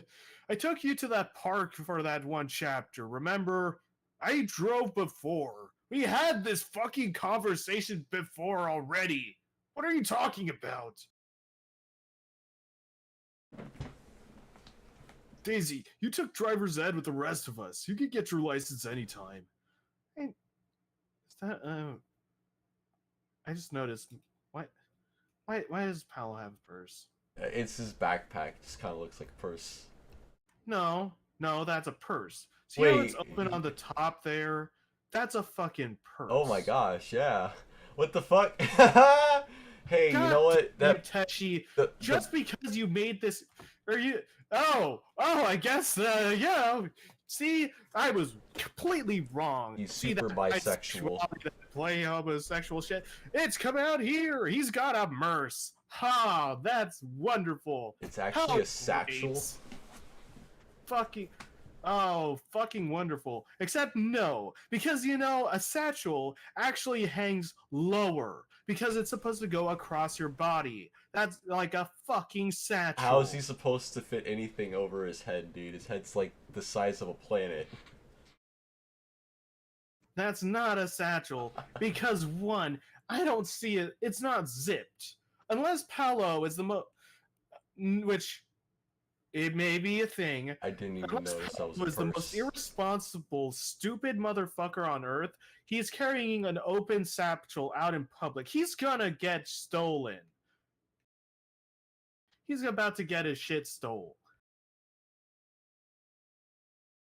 Well, he has a purse now, so let's take that at face value. I'm sure it doesn't mean anything.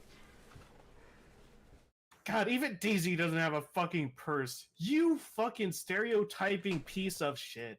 Oh God, you no, Tashi. he's got a purse. I didn't even notice that until you pointed it out. It's crazy.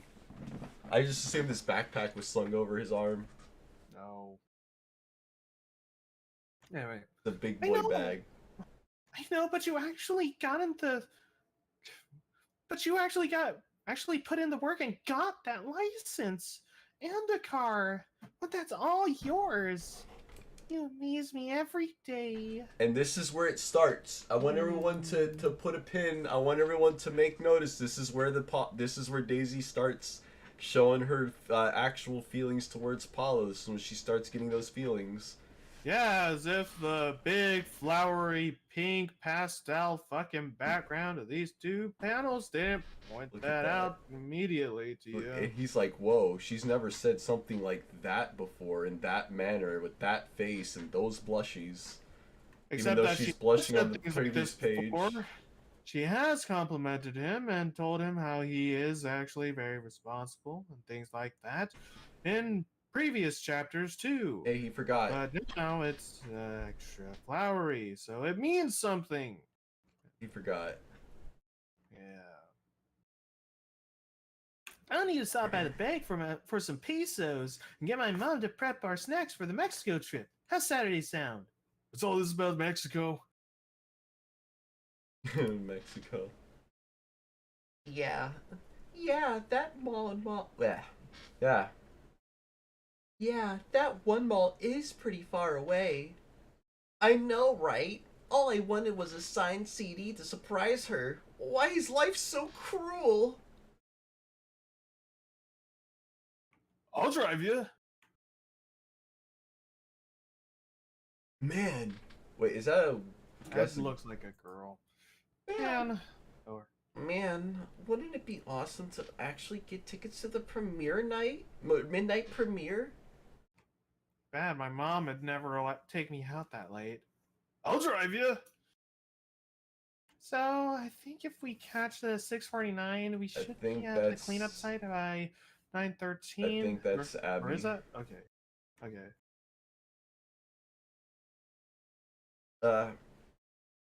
So I think if we catch 6:49, we should be at the cleanup site by 9:13, traffic permitting. I really don't want to get up for the first bus of the day. I'll drive you. I'll drive everyone. Sweetie, you know gas isn't free, right? The thanks. Just this once. That's an ooh, and that's a flagging. A flogging. So, mm, that just reminds me of the one chapter. His face. Right. So you finally got a car? Congrats, Paolo. Yeah, it took me long enough. But if you ever need a ride to the nearest oily beach or whatever, hit me up. It's not very environmentally conscious to use a car over public transit, you know. You can turn off the heat. Why would you offer to drive me? Because I got a new car and I want to show it off. But why would you do me a favor when... Never mind. Never mind. So tell us, what's the mileage per gallon on that old hunk of junk? It's starting to sound like you're jealous of my newfound total freedom. Yeah, little. I just... Want to ride? Whoa. That's a Skelly smile moment.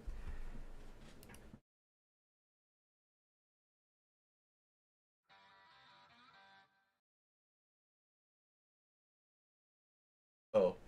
I don't understand him. What's there to understand? He acts like we don't have a difficult history. Shouldn't he be angrier at me? Also, I wanted to point out they actually added spikes to Jasmine's hair, which is nice. I appreciate this style change. Good job. I don't think petty is in his vocabulary. Meanwhile, it's my entire definition, I guess. I mean, yeah, but you're still here. Abby, you're allowed to be mad at him. I said it before. Pella's a nice guy deep down. He laughs this kind of stuff off. But that doesn't mean you have to forgive all the insults and bullying. I don't know what to do when he's nice to me. It makes me feel embarrassed with myself. He's showing me up again, right? Makes me look like I'll never let it go. I can't see any other reason why he looked past what I did to him. Do you still hate him? No. No, it's forcing you to be best buds. Take it at face value. All it means is he's willing to be a friend. Rest is up to you. I told you it was happening. What is? Oh no, that's not good. I hate that. I told you. You know what? You're going to Narrative. prison. I'm sending everyone to jail right now. Everyone's going to jail. You're not allowed. Where's the thought police? She is the narrative Coxley. Where is the thought police when you need them? Where's the thought police for guys? That is what the thought police is. Oh, good. They're for. Oh wait, or are you talking about fucking? Send Abby to prison. Send everyone to jail that's involved in this interaction. No Actually, shipping them. that is part of the fucking.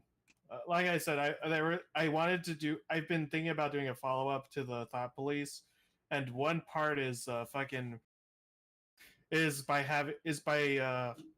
So the comic what's supposed to be is like it has a thing where what I want to do with the story, and I know this is a sidetrack, I know it's a wild one, but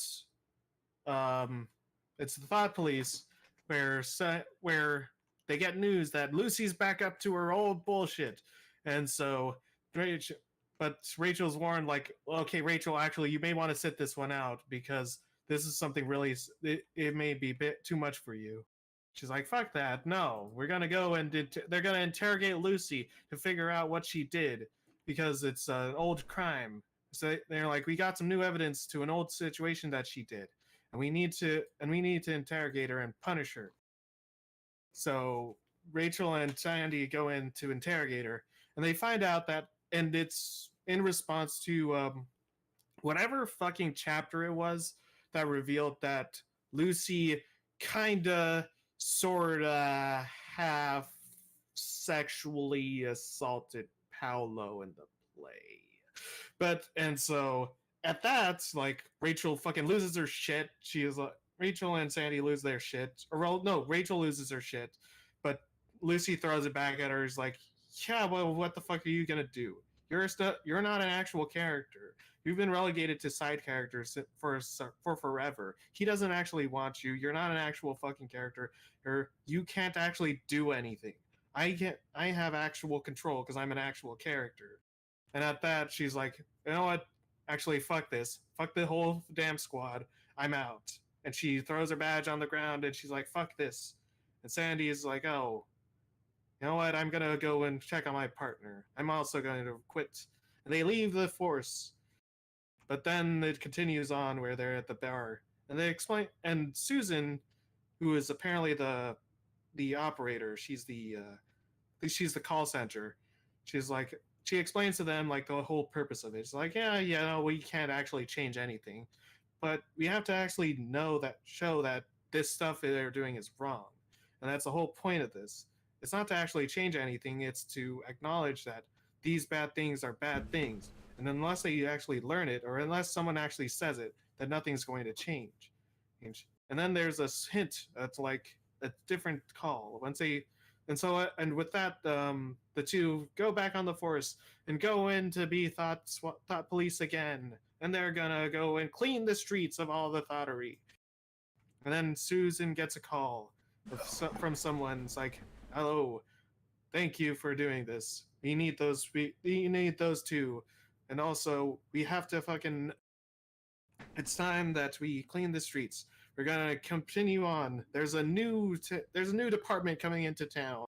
And it's the Simp Squad with Paolo and David coming in and just beating the shit out of all the boys for simping hard and their own thottery, and be great. Because everyone fucking needs a flogging. Everyone.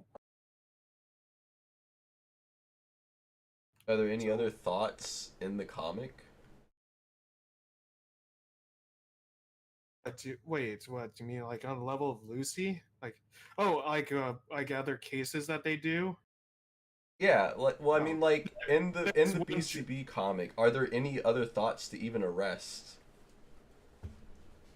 There's one that's on their watch list. That's a joke. There's a joke that I wanted to do of like of Rachel and Sandy in like a squad car, and they're like patrolling.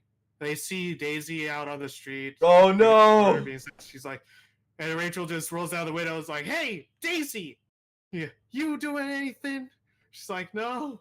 Oh, it's like, "Yeah, you better love yourself, Daisy." And then they drive off. Oh my gosh. On the list. Daisy has the capacity of thottery. She hasn't gone there, but she's on the list. She will. Actually, that was one of the things because it's an actual serious scene. But Lucy points out the hypocrisy of it. It's like, what are you talking to me about thottery and manipulation? Sandy, you fucking manipulated the shit out of Mike. This whole thing happened because of you. And Rachel, you're a slut. You're just jealous because you're not an actual fucking character anymore and you can't do anything. This is all just a stupid fantasy, and you guys can't do anything to hurt me.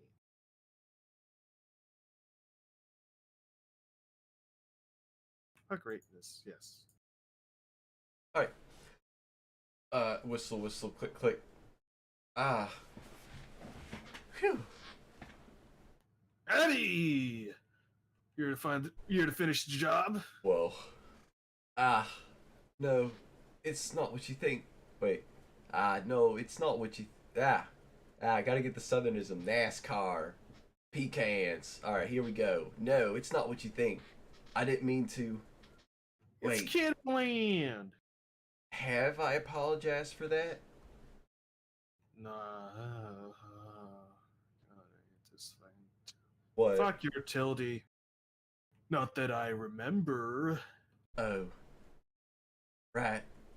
Yeah, he still never apologized. Well, I did two 3D conversions of this. I did on the same page. It was unintentional. I did a conversion of this into 3D, and I converted these three panels into 3D. It's really nice. Okay, I'm Paulo. Oh my God, Abby's Paulo now. Holy shit, couldn't believe it. Yes. Um, I'm really sorry for you did. What's that? Ugh, I still don't like you. Okay.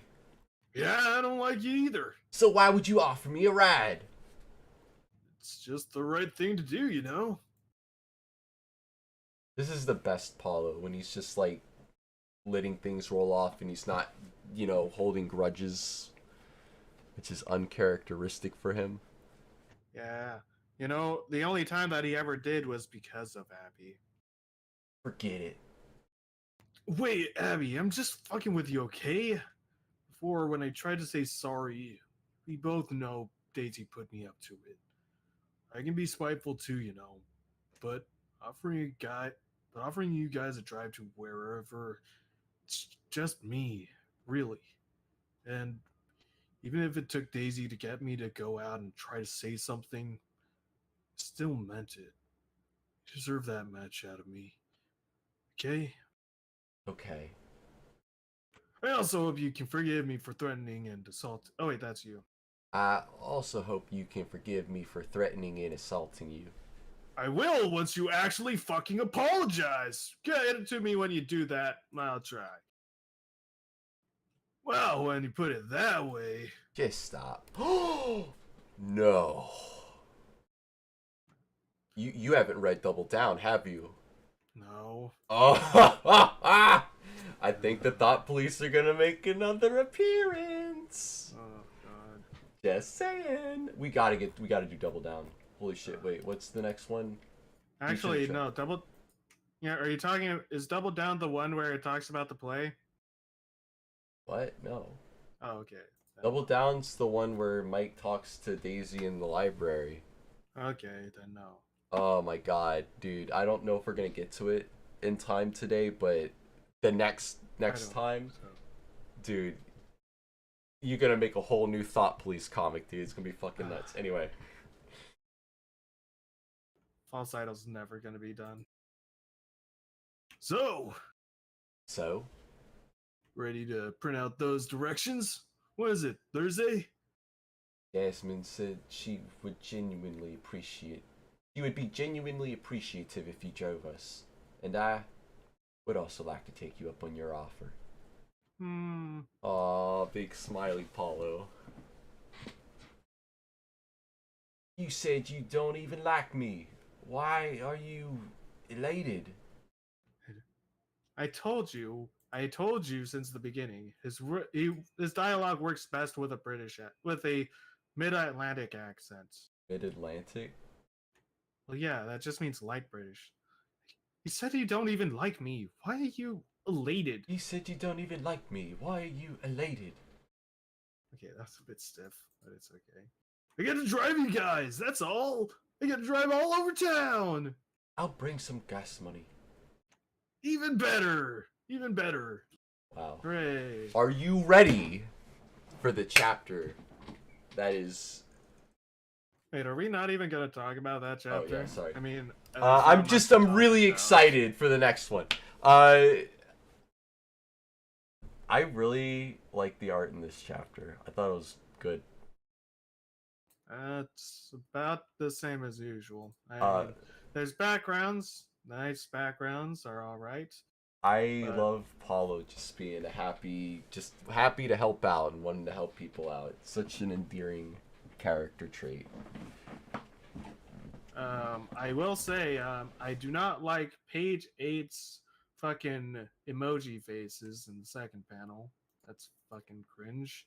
No, we love ooh or like No. carrot or like greater than less than W faces.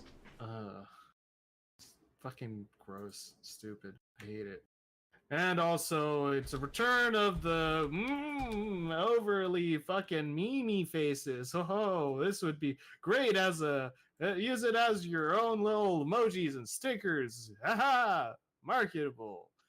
Like great, as you know, Thanks. that's I will do great. that. You I, already have. this chapter just kind of was like, why? So this actually was a response to the next one. This chapter originally wasn't going to happen, but because she wanted to do featured attraction, she had to write this chapter in. And so she's like, well, what's the conflict? Oh, we're gonna do the Abby Paulo conflict, even though we kind of resolved that. We're gonna do it again, and we're gonna like make sure everyone knows that it's all good now, right? We're good. We're Yeah, good. it's not like we fucking resolved quote unquote that problem like 5 times already. Jesus. I mean, look, I said this in the timeout rant that like there is a interesting conversation to have here, and especially about like Abby's situation. I've said it before. It's like what I said in the end of that was that there are some things, maybe several things, that you're gonna find really difficult to forgive. There's some things that some people aren't able to accept and understand, and being able to and having a character or trying to get into like what it gets. It reminds me of it's a complex situation, and there's a lot of good stories that or it's a very interesting conflict that you can get into. However, the execution here does, or the way that, but the resolution here, it's doesn't say anything really. Like, once again, Abby doesn't actually apologize to Paolo. Almost. And he just and I guess that is to say that maybe it's if I can be armchair fucking psychologist here, it could be signs of BPD in himself, which yes, that's the thing. But like, Another BCB character with BPD. Imagine. the but it's like you could go in different directions with this, like, I, you, you literally just having it be nothing would be fine because then it shows that some things just can't be resolved, and that in itself is okay. You can live with that and you can understand that, but instead it still has the characters be one against the other, so it's like I don't know. I don't know. They're like frenemies, basically. But they finally resolved the arc that started all the way back when Abby got introduced. Now Abby and Paulo are friends now, and it's been resolved after like 15 years. Isn't that nice? I don't know. Yeah. I mean, now you can ship the characters together, so. Yay! But I think Yeah, it see, also it's not. goes. Oh, See, Paolo's homosexual feelings aren't just for Mike; it's also for Abby and everyone except David for whatever fucking reason. I Like, the clear go-to that would make the most sense. No, we're not doing that. Who would want that? I Like, I think this also goes a long way into showing how much Paulo just lets things roll off his shoulders and doesn't really like hold on to drama. wait a second, hold on. I need to wait. Where? I hope someone clipped it. If not, I'll have to grab it myself. I mean, but Paulo also has a purse, so like, you know. Damn. Damn it, I don't know. I can't find it. I can't. No one's made a clip of it, but there's a Max Gilardi video where with like is with a parody of PewDiePie in it. Is like when life's full of boulders, just shrug your shoulders. I found it. I found Paulo's purse. Here, I'm gonna show you right now. Oh, Here we go. This is it right here. it's a red fucking purse. Red canvas hobo bag. Crossbody hobo bag. So, there was a joke that he made when we were talking about false idol, and something about, and he told me that there's apparently a fucking fashion thing where people are like a bougie fucking homeless person, like, and it's like Hoboken or something, or no, Hoboken's a fucking place, but something like that, and I'm like, that is so odd. I don't understand. Wow. We have I fully tell you we the have full context that it'd circle. be spoilers for False Idol, like actual fucking Yeah, spoilers. don't spoil False Idol for me. I don't want spoilers for that.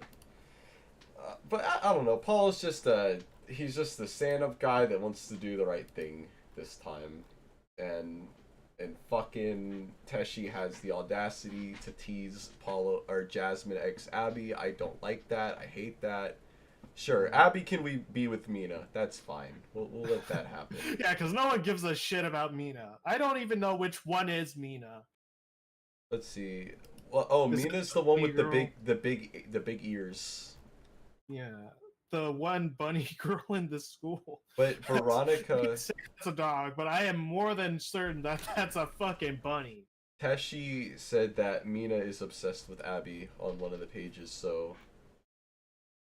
I mean, well, no, it's funny because people used to make fun of, at least Abby's initial drawings used to say Abby looked like a bunny because his ears Yeah. were so big. Bittersweet Disney says, honestly, David Paolo is by far my number one Paolo guy ship. Yes, indeed, agreed. That is 100% what I'm saying. Like, I still said, I'm pretty sure I said this when we read Boy Toy, but I'm like, it's such a missed opportunity that we didn't get to see, like, Paolo understanding or like coming to terms with his homosexual feelings with having David be like his guiding force, because holy shit, that would open the door for so much fun and just amazing slapstick funny that also helps drive the point of what it means to be gay, and showing that it doesn't have to be just, you have to be in one way. You can have fun with it. You can just be yourself because you yourself are gay. And also the sketch page kind of goes into more of that, but it just the amount of fun that could happen from that ship alone, from that idea, is it's such a missed opportunity. I'm sad that we never got to see anything like that, and we'll never see anything like that. Ah, God, so lame. The one, and worse, it even teases us with the prospect of it, because the unofficial canon is that David is like bisexual or gay, and I would love that. I'm fine with that. Well, yeah, he'd be That's not boy bisexual toy. because he was in the Flower Girl. But yeah, no, I like this. This is one of my Uh, favorite images in the whole comic because look how first, flowy and soft he looks here. Also, first of all, Rob, you have read False Idol. You should know that it is possible to love a girl and still before in the past and be gay. Oh yeah. Danimal, Dan the man. It's not That's not Danimal. I know. I'm make that clear. Dan is based off of my friend, but it's not Danimal. It's another gay friend named Dan. Bittersweet Disney says he's the only one who's actively shown some sort of romantic interest towards Paolo, and Paolo's shown quite a bit of closeness towards him so many times throughout the comic. Exactly. The best comparison I would say to this would be if it's like Scrubs if JD and Turk actually were gay, or even if they weren't, just just to make their relationship that kind of dynamic would be fucking awesome. It would just be amazing. You know how many fucking gay jokes and fucking scenarios you could do with that? So many, so many. If And you could anybody, be serious if you want to. there isn't there a Ships Ahoy for David and Paulo? Yeah, I'm sure, but I'm I don't banned fucking from the care about BCI, so this. I can't find it. But I really don't care about the ships the way they fucking suck. They are fantastic. I like them, even when I They are hate the them. epitome of what I've been telling you about. Oh, ships are what sell. It's great. Yeah, no, it's for fun, man. It's for fun. It's all for fun. It's the fun of it. Anyway, It's like trading cards. Um, so yeah, I mean, I don't know. Fuel economy isn't like offensively bad. It's just kind of like, I no, it's just nothing. It yeah, feels like it's it's no. It was not literally just to really set going up. anywhere. It was literally Yeah. just to set up. Paulo has a car now. That was literally the point. Mm. Like, see right here, a fun fact: if not for this chapter, the previous one wouldn't have existed. Instead of writing some excuse for Paulo borrowing another car on this page, I decided to make it his car. But if it's Paulo's car, Paulo deserves a chapter where he gets the car and shows it off. And if you know, It's again, didn't his dad lend him the car? Like that was I thought that was a thing. Was that not a thing? I I swear that was a thing. I mean, it's possible. I don't know. I mean, I have to half agree with Teshi on this one. I think it was. I think it would be better to not to like because getting your first car is like a big thing, dude. And so having it just be written off in like a panel, be like, oh, I got a car now. Instead to do a whole chapter, it was a good concept, but it was just kind of like, why did you choose to do the Abby Paulo thing as the centerpiece of the chapter? Yeah, actually, that is a good point. Cause like just having you could do you could have fun with that concept of Paolo getting his first car, and like, but I think it goes to the mentality of Teshi, because she's looking at it as trying to solve a problem of like what of oh we have to explain why Paolo has a car. Well, okay, then well, here's an interesting idea. Why don't we, and she imagines how important it is to have a car, but her interest isn't in showing Paolo like have fun and having like maybe having some wacky hijinks and like maybe like debating about the price and shit, trying to figure out which car he's gonna get and stuff like that, instead of like having any like actual fun nonsense like that. She's like, oh, but no one's going to care about that. We have to actually bring up some drama. Okay, Paolo, drama. What do we do? Oh, some people, Abby still hasn't fucking really apologized for, randomly assaulting Paolo in the bathroom. And now he never And will. he So still hasn't. He still hasn't. But yeah. I guess we can go there. Ooh, yeah, that'd be interesting. But are we gonna actually flesh that out or do anything interesting with that? No, not really. Oh, hey, and we forgot to actually, show more. And oh, hey, I think someone pointed out that Paolo kind of or Abby kind of forgot about Jasmine at the end of timeout. Oh yeah, I guess now we can finally say that they are kind of a thing. Hooray! Oh, sweet, awesome, great. so this chapter is leaning more into the Paulo X Daisy stuff, and Fun. it's a good concept. It's frustrating and doesn't make any sense, but it's a good concept. And then it kind of loses focus by Ooh, the is end. frustrating. I tell you what. Then it loses focus by the end, and it just turns into something else. And I have a bone to pick with Teshi on this one, and I actually have working knowledge of this, so I can go in depth and explain exactly how wrong it is. But anyway, Oh, let's sweet. get started. This is. Do you want me to take like one of these characters? I can do like Daisy or something, No, because if not, it's just gonna be you reading the whole chapter. no, I can do this. It's fine. All right. Come on, Paolo. Just the opening scene of My Endless Sun Shower, and you'll be begging for more anime. Why do you? Why do you? Oh wait, no, that's him. Why do you keep calling it that? Isn't it just a cartoon?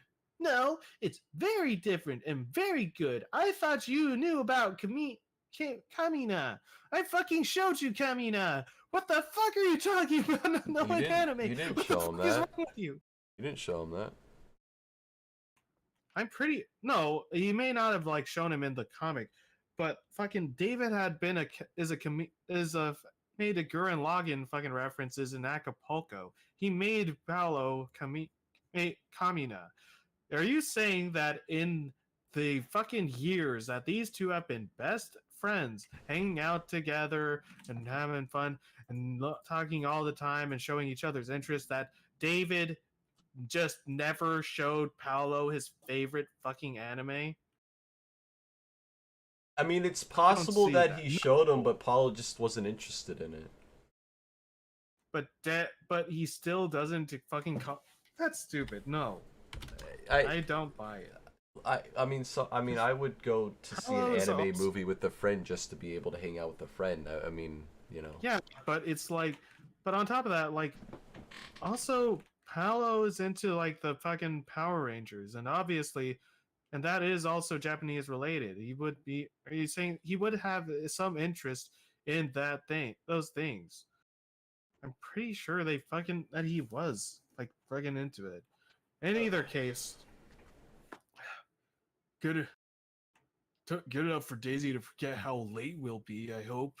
When I said I'd pick you up at 5:30, I meant 5:30. Hey, perfection takes time. Looks the same as always. As I was saying. That's actually a good joke. Although the uwu face can die. We love oof. It's not. Oh, there's another ooh face. You're gonna love it. Oh, am I?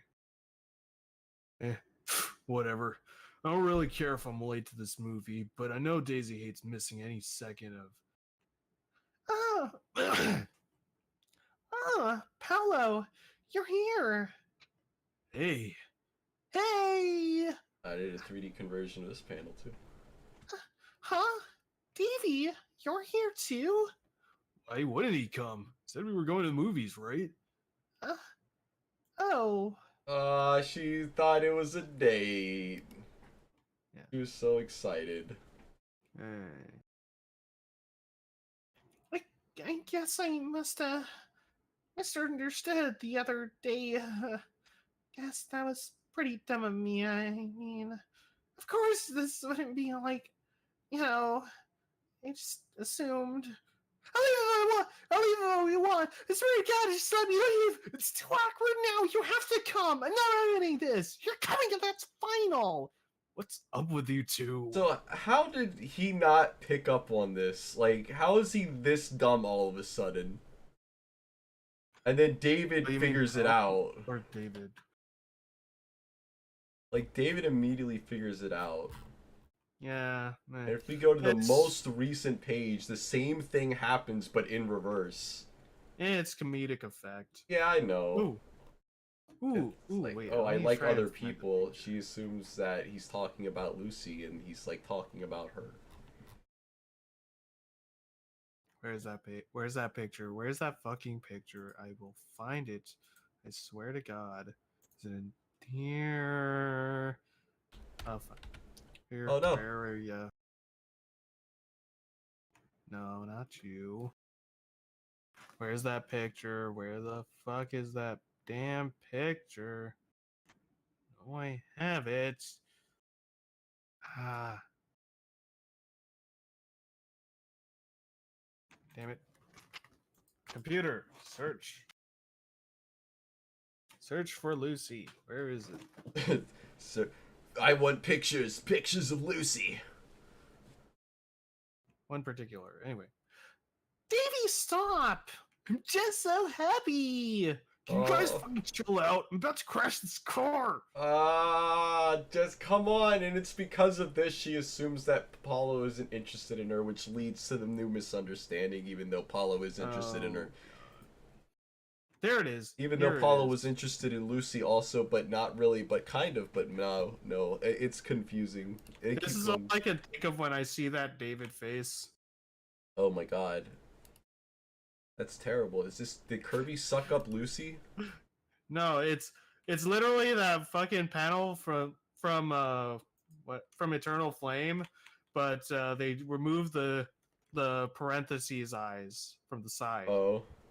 It's like, Pollo. That's what David's face looks like in that panel. In that Ring page. around the Paisley drama? You have no idea. I'm spinning so fast I think I might get sick.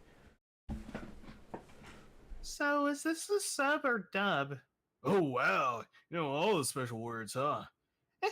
It's It's always worth exposing yourself to media from different cultures. I'm not criticizing. I just didn't know this cartoon was such a big Oh deal. my god. I This selected the objectively inferior dub screening as Paolo said he didn't want to spend the whole movie reading words. Hey, give the English voice actors a chance. They might have done a good job. It sounds different, therefore I don't like it. I'm a snob.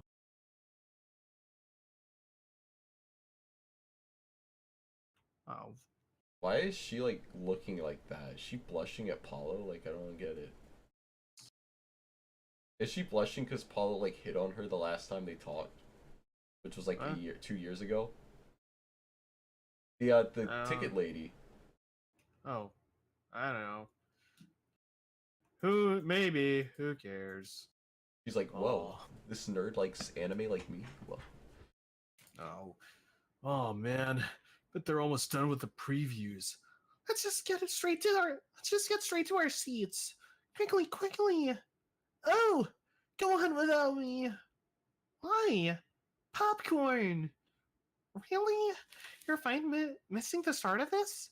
It's a burden I must bear. I hope he doesn't overload it with that gross liquid butter. Hey, shut I up. think he does. I don't. I think he does it so I can't eat any. Anyway, I wasn't saying that to you. I was thinking about what Daisy said. So here is alright. So when I first read this, and maybe I'm an idiot, I perceived this moment as David was going to skip out on the movie so that Daisy and Paulo could have their little date together. That's what I thought this was. That's where I thought this was going. Cause I'm like, it happened so suddenly, and he acts so dramatic about it. Like, oh, I gotta get the popcorn, and I must do it, and I'm gonna miss the movie. I assumed that he was just running away so that they could have some alone time, and they could have alone time together. I mean, I just want to put that pin up there. If we're gonna take it down later. I mean, I'm sure it is like just for a bit. That he's not gonna fucking miss the whole thing. Well, you'll you'll see when he comes back. Why I was like, what? Uh, all right, C8, C9. Oh, by the way, when this movie came out, and I guess it's technically possible, but there were no assigned seating. There was no assigned Yeah. seating in 2008 when this takes place. That wasn't really something that got implemented until like after 2015. Actually, it wasn't something that really got implemented until COVID hit, and that's when theaters started doing assigned seating. Otherwise, you just have to like first come first serve. Like I said, it's always possible this theater in particular had assigned seating, but that's not how I remember theaters being at this time. Yeah, it's just a free for all usually. So that's one Anyway, thing, but there's more stuff, but we're gonna get to that later. C8, C9. By the way, it's Hannah, the best background character ever invented. blue. Oh my god, it's an avatar cat. She's a fucking Navi. Uh, perfect timing. Hey, Daisy, Yeah? did you notice? Notice? Notice how everyone in here is a total nerd. But Paulo is a nerd too. Like this is the other thing I didn't understand. It's like he's not. It's not like he's not a nerd. Yeah. Like he likes Also, fucking all the Power seats Rangers were and empty Star at first. Wars. Did you notice how all these guys just teleported into the fucking scene? We didn't even get silhouettes for the background. Aw. Anyway, I don't even know what this is about. David said that the sub showings sold out early. This thing's that popular? A lot of fans really prefer hearing the original voice actors. Who cares when you don't even know what they're saying? It could be just as shitty as the English voices. That's an interesting perspective. Oh, shh! It's starting. Told Dave, shh. Sorry. This is where I laid my mother to rest. Ah! Are we in the wrong showing? What the hell? Laura, right? Check the ticket. It says we're in the right theater. Nani? Oh, this sucks. What is happening? Why are they talking through the movie? It's so rude. Psst. Well, come on, you have to take some. No, sorry. Yo, wasn't this meant to be sub? No, this was the one in English, dude. Well, I don't want to watch that. The guy said it was the dub when we bought the tickets. Okay, thanks. Excuse me. And then everyone's gone. Everyone's gone from the row. Yeah, in that whole bit, in the top panel, yeah, it shows that there's apparently that whole aisle. No one wants to sit next to Daisy, I guess. Despite this apparently being a sold out show. Whatever. He just left? I guess. What is this? Red Letter Media? Wait, they're Oh my all leaving? Looks like it. You still take all that noise along with them. Yeah. Whatever. Excuse me, everybody. Hey, down in front! Wait, what? Oh, Grandma? Yes, dear. I guess for the movie. So I'm pretty sure they've made a mistake here.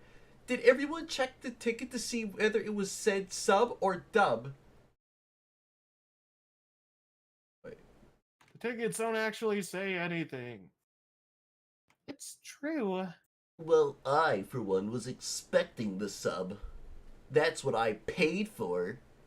So leave! You're interrupting. Wait, you know what? I'm just gonna do the Cinema Snob voice because I've been watching a bunch of Cinema Snob. So leave! You're interrupting the movie. Yeah. It was supposed to be the dub. I'm gonna ask the staff to restart with the correct version. Yeah! Either they play the sub or they give us a full refund. He looks like SpongeBob.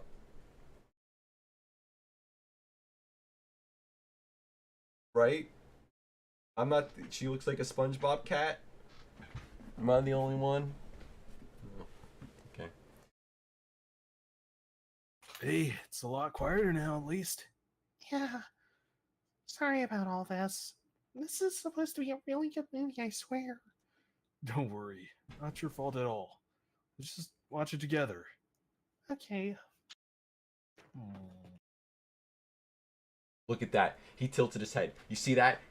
Look at that. You see it? You see this right here? I freaking made a whole thing when this freaking page came out. I was like, look at that. They're totally in love, dude. You can't deny it. Bam. Oh no, white they screen. flashbanged the audience.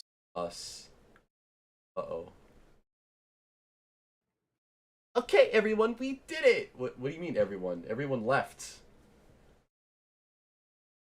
Oh, except for her. She stayed. Yes, my sincerest apologies for the misunderstanding. Please take your seats. In just a minute, we'll be restarting the showing with the subtitled version of My Endless Sun Shower. Actually, it's Kitsune no Yomiri. No, yo, Mary. Yomari. Finally, we did it. Yada. No, it's Yata. Yata. Sorry, I don't speak weeb. I know that just because of Hero. What? Thank God.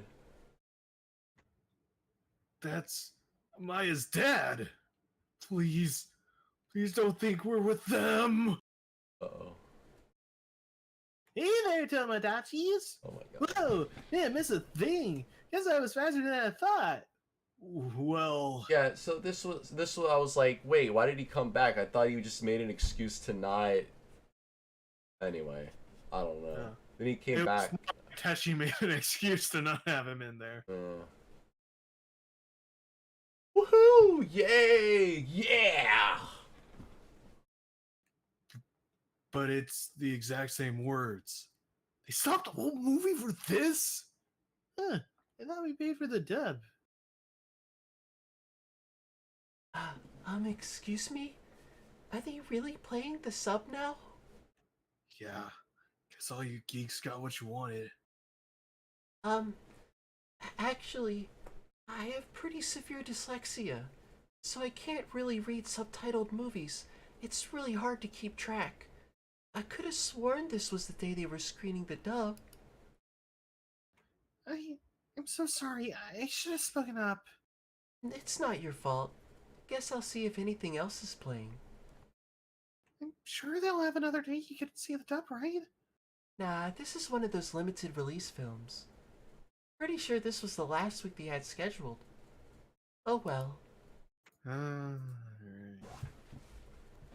He runs out the theater for some reason. Hello? What's wrong? Where's Mike? I need to give a nerd a swirly. What does Mike have to do with this? I don't know. That is a weird. He's with two nerds just right not there. have- Give him a swirly. You're a nerd. Did we just not have a way of ending? Did you just not know how to end this fucking chapter? What was with that fucking? And what was with that fucking hackneyed into the? Oh, actually, it's a lot of people have this. People with severe dyslexia aren't able to enjoy subs because they can't read it. Okay, sweet. That's very informative. But again, what was the point? Wait, no, actually, I have a video for this. Wait, where? Let me grab it. Alright. I'm gonna explain to you how Teshi doesn't know how movie theaters work. Here. Play this clip.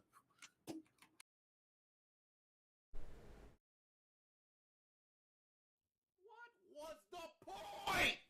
Why would you do this?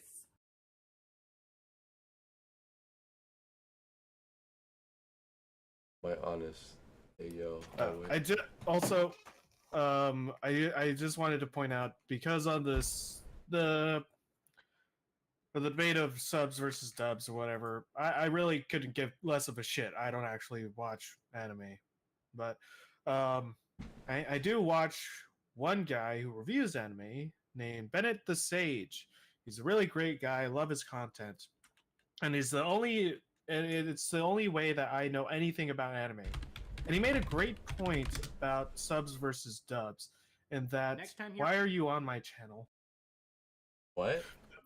I saw that. That looked like my fucking channel. Why Yeah, are you on my I'm channel? subscribed to you.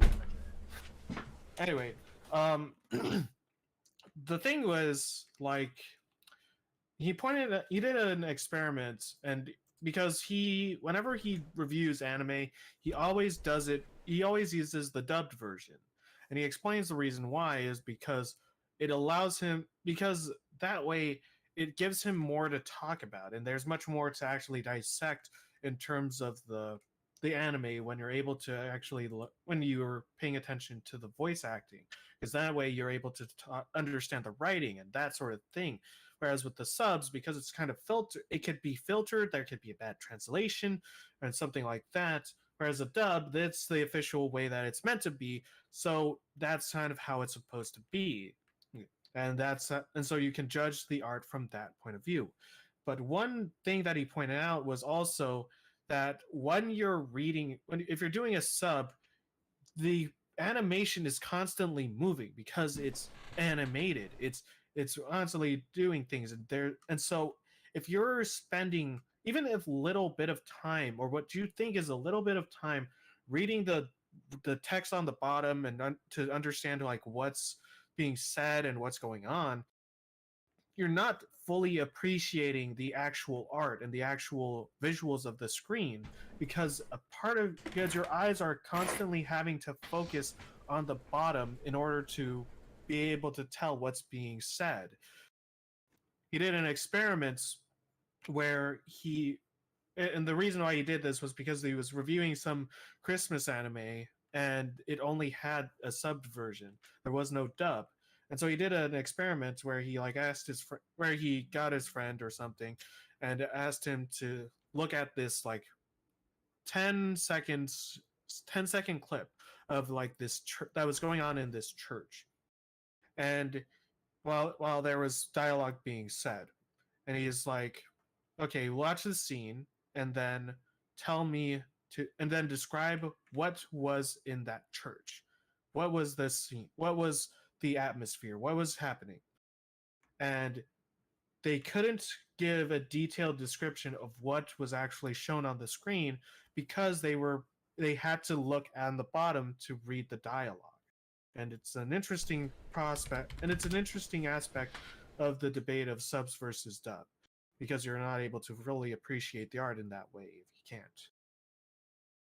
Just want to point that out, but yeah. It's interesting you bring that up. So, going in the other direction, this is a lot of really big, especially the Bayformers movies. You know, the Michael Bay Transformers movies.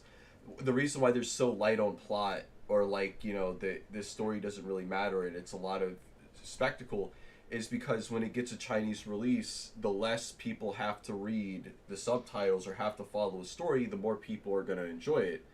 And so that's why they're just big dumb spectacle movies, because, you know, it's made primarily for another audience. Okay, you know, I did not realize that. That's Yeah.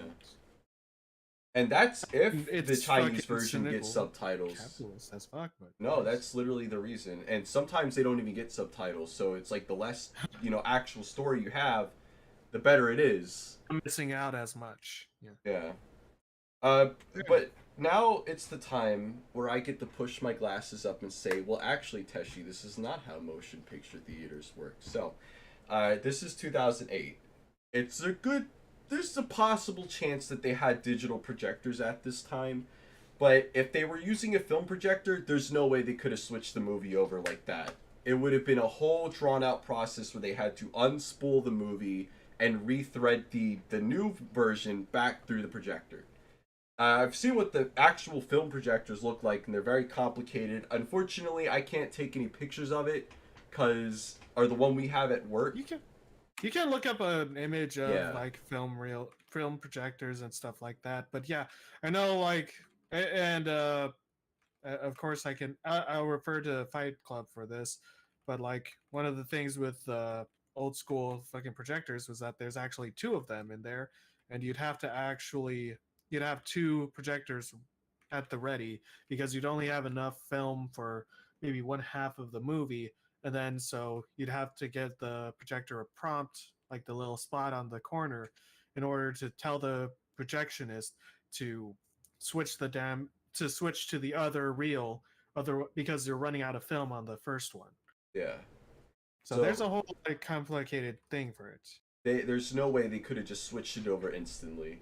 There's no shot. Now, even if it was a digital projector, which it's possible. So around 2008, 2009, or the late 2000s, Hollywood was really trying to push for theaters to switch over to digital, because theaters don't like to spend money if they don't have to. So they're like, well, they're still releasing film, so we're just going to keep the film projectors. So Hollywood came up with a new trick, and it was called digital 3D. And they were like, the only way you can get these 3D movies is if you get digital projectors. And hey, consumers will pay more money for 3D movies, so that means you get more money if you have these fancy new projectors.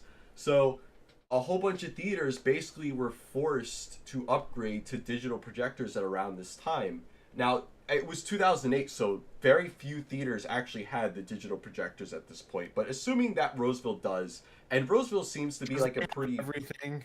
Say what? Because they have everything. Yeah, Roseville seems to be a pretty well-off community. So it would make sense for them to probably have digital projectors, one of the first adopters. But the thing is that if their projector was only scheduled to play the dub version of this movie during that day, they would have to ingest the subbed version of it, which would take like an hour. And that's like current projectors. It would probably have taken a lot longer with an older projector to ingest a whole new movie. So there's no feasible way for them to immediately switch over the dub. And I know this because when I worked at AMC, we had a very similar incident where we were playing so up here in Northern Virginia, we play Hindi movies, we play Bollywood movies. And Oh, sometimes these Bollywood movies are in different languages. So when we had a Bollywood movie that ended up playing the wrong language because somebody put the wrong movie into the projector. We had to wait like an hour to get the correct language version into the projector, and that was with modern projectors, not 2008 first run digital projectors. So I don't know who told Teshi this story, but I don't see any feasible way for them to be able to just immediately switch out the film or switch out the digital file in like a minute. That you don't want to know what the theater would have said? They would have said, "I'm very sorry about that. We could give you a refund and we can give you a pass to come see another movie, but we're not going to be able to switch over to the other version. This was set up to be the dub. We're sorry about the inconvenience and the misunderstanding, but there's nothing that we can do about it at this point." That's what would have happened. yeah. Worst chapter, 0 out of 10. No redeeming qualities. I hate it. And also, I could have fucking, I could have gone on a rant about the plays because I was in plays. The fucking, I kind of did about the dress that makes no fucking sense. Why does that? Why did they have? Why does Lucy have the dress? It makes no fucking sense. I don't get it. But that reminds me of. I think that reminds me though of my thoughts of like the January scene with the play though, because like that whole thing, that was another like fun little aside, and I think that Teshi certainly could have done something like that, not like to the degree that January did and fucking up the whole play, but having mayhem like this. One thing that I don't like about this chapter, I think this chapter in particular is highlighting a theme or a common how do I co- how do I call it? A common move that Teshi or a common technique that Teshi seems to do for her chapters. Like 90%, I mean, I think I probably mentioned this before, and if you pretty much if you read the rants that I've done, you'd kind of get you'd get to see this pattern a lot better. But like 90% of chapters are just fluff and nothing, and then 10% is actual stuff that may be worth something that you can actually sink your teeth into. And that's not to say that that is necessarily a bad thing. You can like have like 90 like 80% of this chapter is just fun. Like uh not golden hour, guest of honor is pretty much that, where it's 90% of it is just fluff and then 10% of it is stuff that's actually tangible and stuff that will be relevant in future, like Paolo, like Abby stalking Paolo and Paolo kind of having fun with Daisy. But the thing, and that's a chapter that works as opposed to this. And the reason is that the comedy just isn't there. That 80% of fluff is not right. Like this whole fucking chapter, like if I were reading this, if it took me like a month or so to get through this, I would be fucking I would just be bored to tears for majority of this, like the whole nerd shit, the people talk, oh boy, fucking people are talking during the movie, oh, ooh, weebs are fucking weebs, great, oh, they're not, people are being obnoxious, haha, funny, great. And it You was all just for pretty much 2 pages where Paolo and Daisy are able to kind of be happy, and that's it. Okay, cool. And then you end on a wet slap of a fucking ending joke. It's like, Yeah. I don't know. It's just nothing. It's pure fucking nothing. And It's the setup. you really needed to fucking make another chapter so that you could set up them having a car so they could go here. You could have just had them say we're going to the movies. They didn't even need to have a car.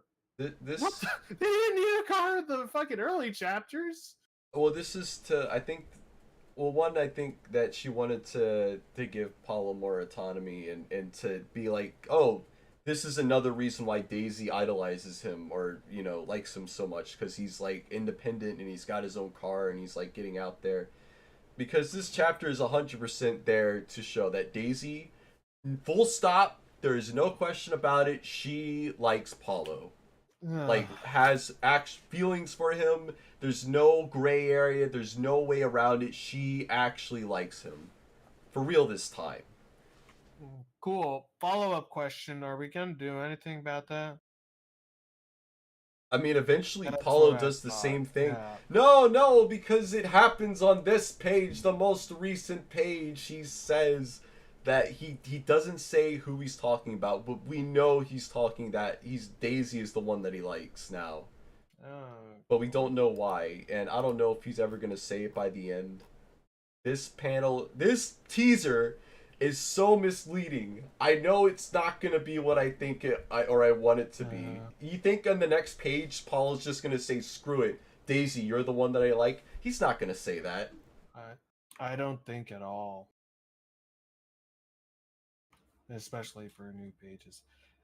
We should probably end it here because Double Down is 62 fucking pages. Yeah, we're not gonna do Double Down. But No. yeah, Double Down's gonna be like a whole thing in and of itself. But I'm telling you now, Amazil, you're gonna have a fucking field day with this one. When this chapter came out, it was like it went from being interesting to like, oh my god, this is the craziest shit that's happened in fucking years, to like, this is the worst thing ever written by a human and I hate it. And then to like, that's when it came out in December. And then we get to see when Paulo prematurely finished on Lucy the pages. Well, we already read those, so we can skip past them. It's canon. It is literally canon. By the way, this is also the same comic where they have a funny little chapter where people get mad that it's sub versus dub. So, yeah. Yay! One of the things I've been saying a lot recently is that this comic has like severe tonal whiplash issues where it's like, is it supposed to be lighthearted or is it like serious? Like, I can't tell. Hutax says, trying to bring back their slice of life beginnings. Which, yes, that's fair, that's fine. Oh, like no, I said, for sure. there's no problem with that. The problem is that it's just not funny. It's not I have no fucking interest. I'm certain that some people care that much about subs or stuff, and those people exist, and that they probably had a lot of fun and saw themselves in this fucking chapter. Me, I could not care less. I just do not give a single fuck. I did not laugh a single time during this thing, and it's just stupid. It's completely pointless. The fucking It's missing the I charm. appreciate the fucking the blue girl like having dyslexia and being able to make that point. It's still pretty fucking it feels forced as fuck to shove that in. It's like, oh, okay. Like maybe if like Paolo like got upset with the people there or something like that, if he was like, hey, fuck you guys, you know, we're doing this thing. We're here to have a good time. You're just because you're not fucking, you didn't fucking do your due diligence and check to make sure that this was the right movie. That's not our fucking problem, dude. You're ruining it for everyone. Get out. Like, have something, or like have him stand up for himself, do something like that, or anything. And then maybe then afterwards, you know, she's like, hey, thank you for doing that, you know, this means a lot to me because I can this is the only kind of movie that I can appreciate, you know. At that point, that'd be really nice. That'd be a pretty neat way. But no, we have to feel sorry for this random girl. Like, okay, I I kind of do, but I kind of don't. I'm sorry. I just fucking don't care. I do not care. This chapter is uh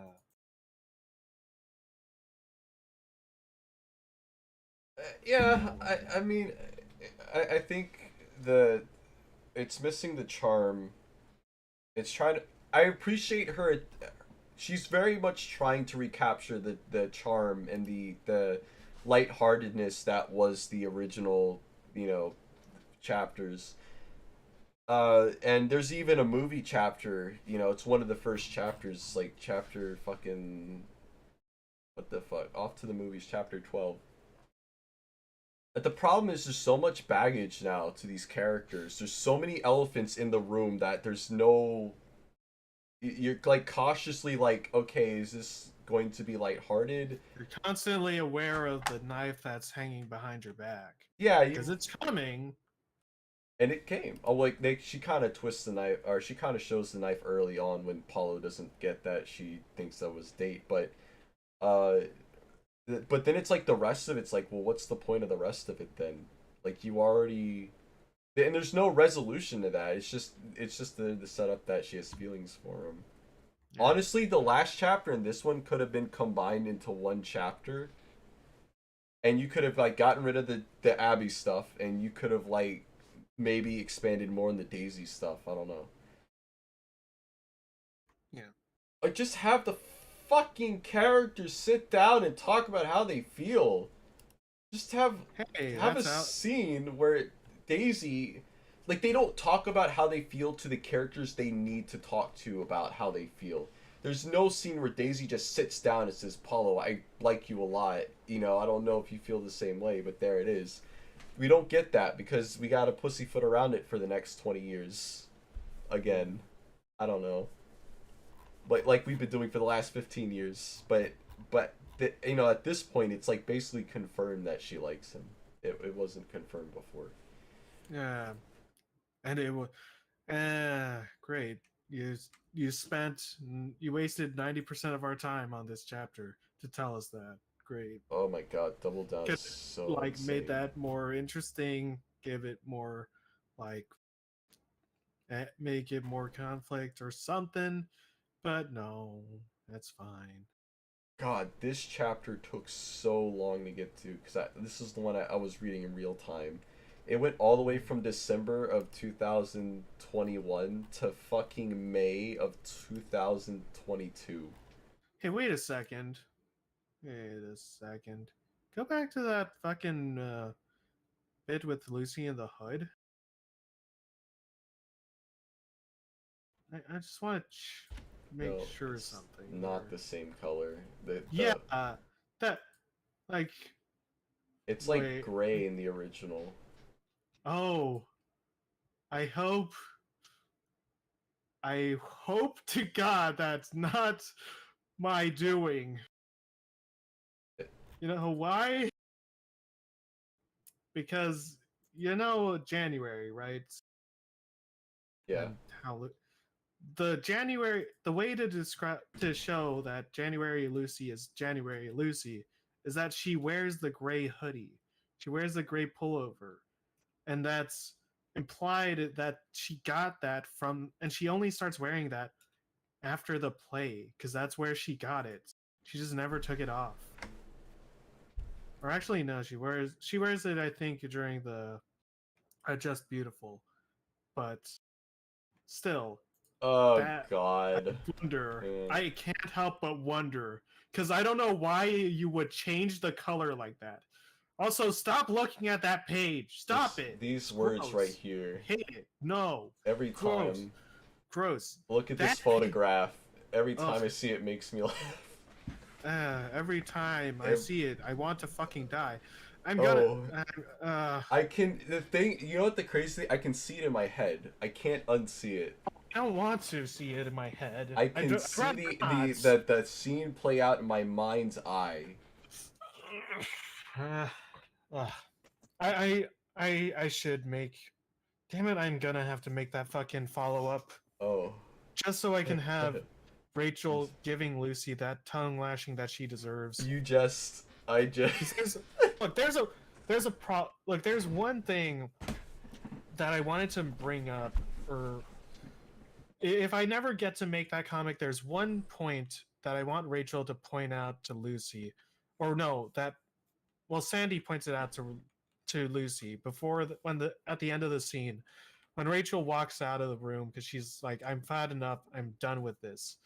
Sandy's like, hey, you know, you even though Rachel did some bad stuff, she's not perfect, but when you left that guy, when you left Paolo, she was the one who had to pick up the pieces.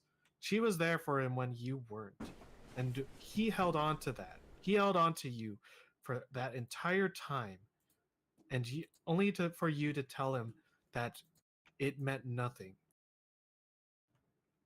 She was the one that picked up the pieces for him during that time and made sure that he was safe and he didn't fall down the way that you did.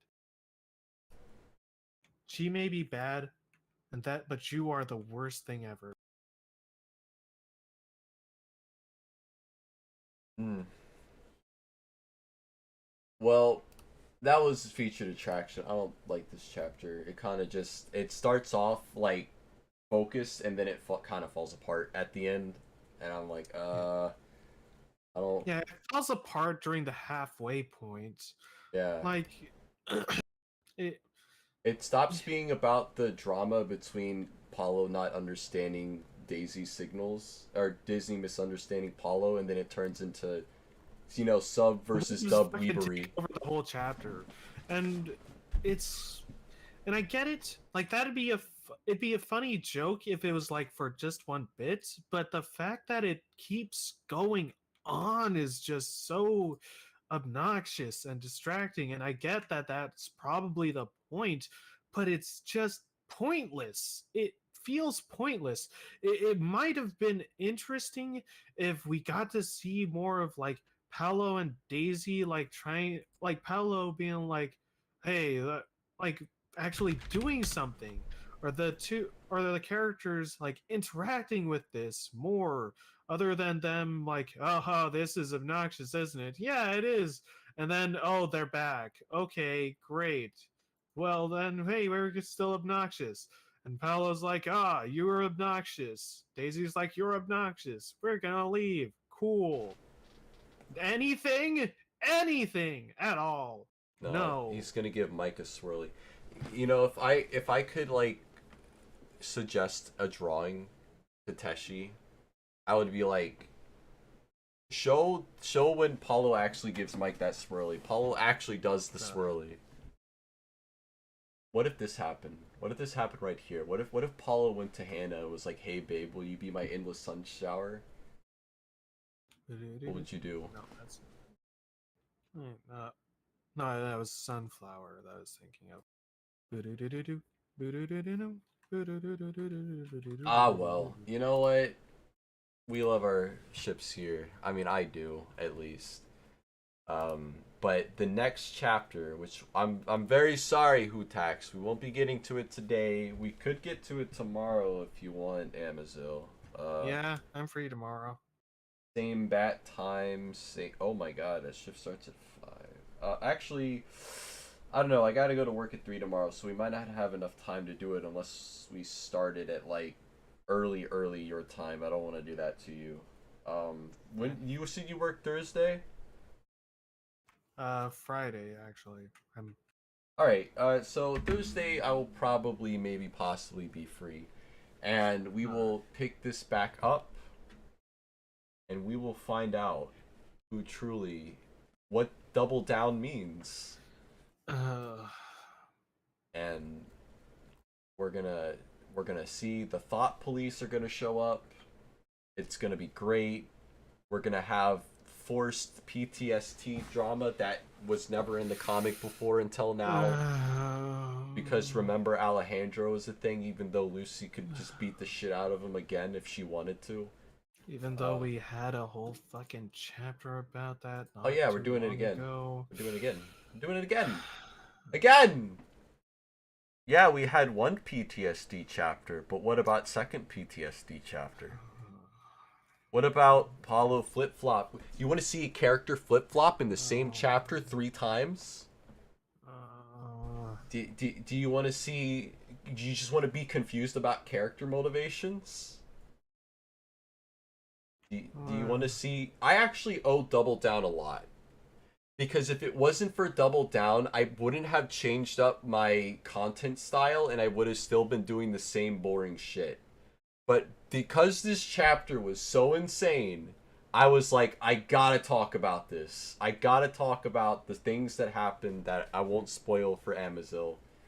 And, I mean, unless he's seen those videos, then he knows what happens. But thank you, Teshi, for writing this chapter, because you literally made this channel a better place because of it. So I owe a lot. I can't wait though. It's gonna be a good one. And hey, Utax, if you're not able to show up, we're gonna be streaming at like the same time. If you're not able to show up, you can always check out the VOD. What's up?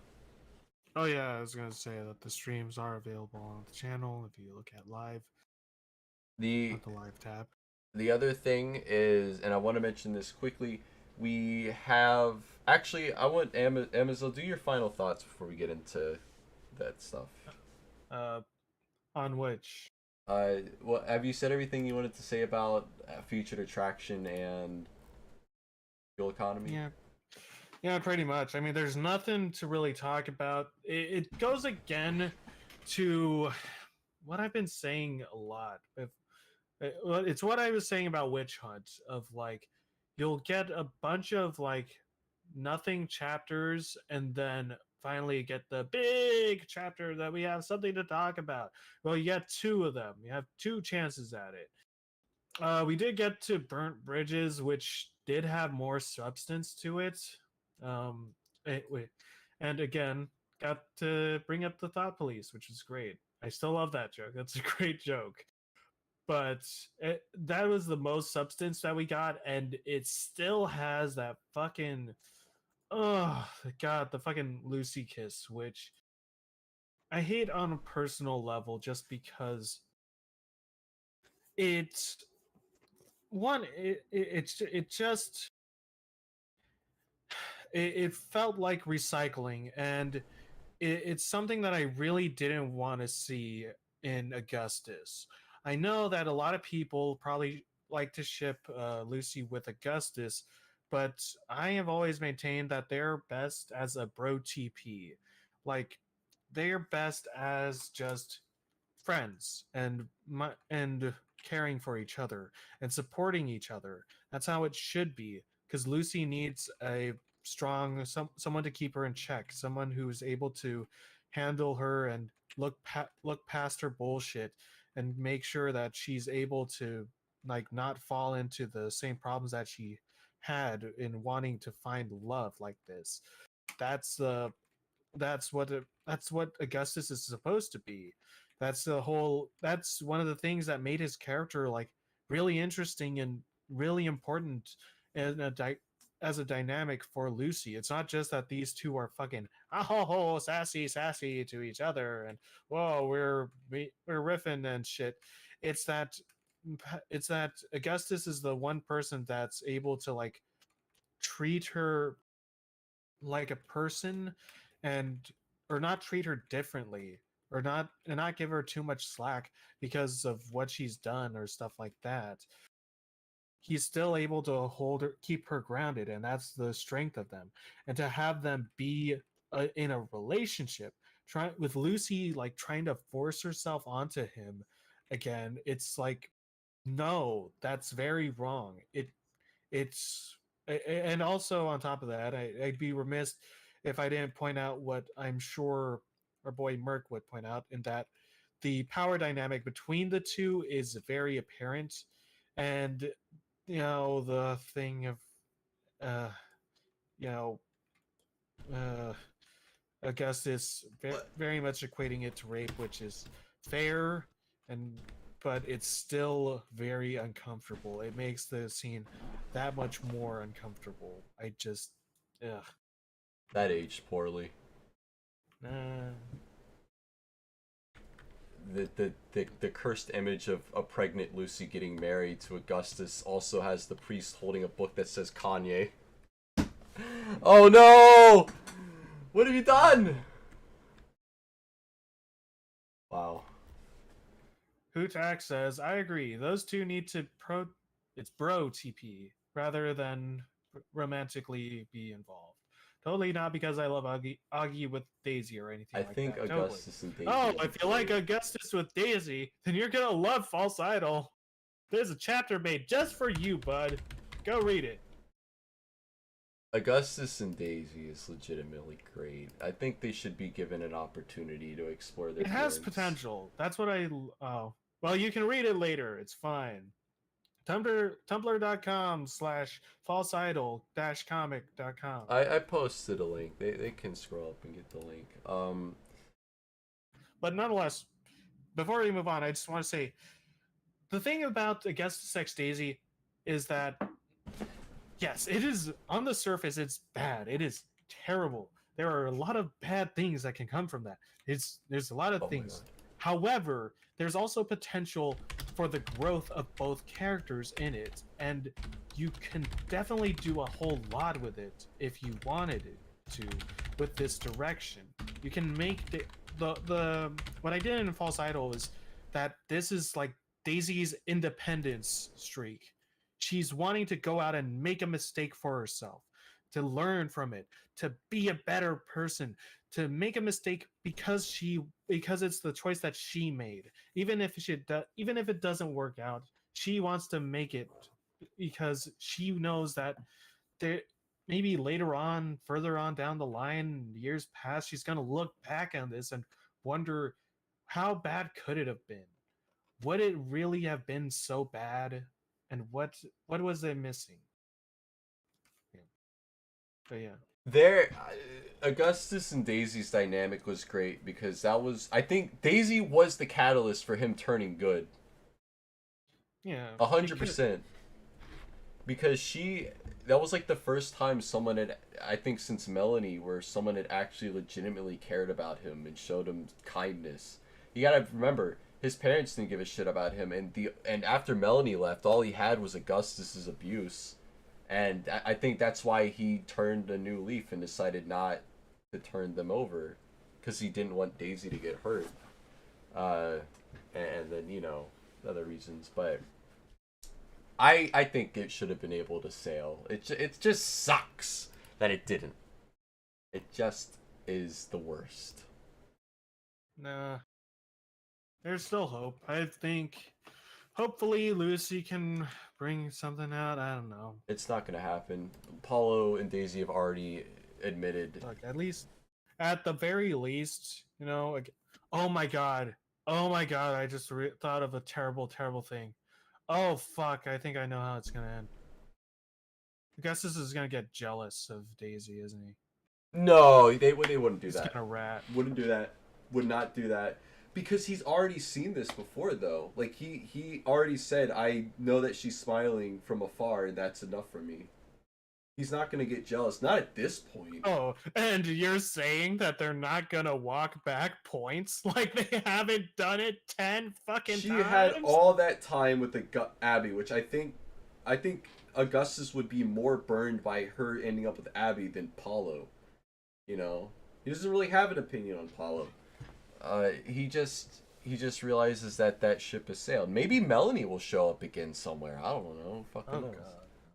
Maybe Melanie will be like the EMT or something that helps them when inevitably they almost beat Alejandro to death again. I don't know. The only way Alejandro could get a leg up at this point is to bring a gun. So that's what I'm banking on in the final. Abby's got a gun. Well, with all this being said, guys, we have finally finished the confrontation dub. It is completely done.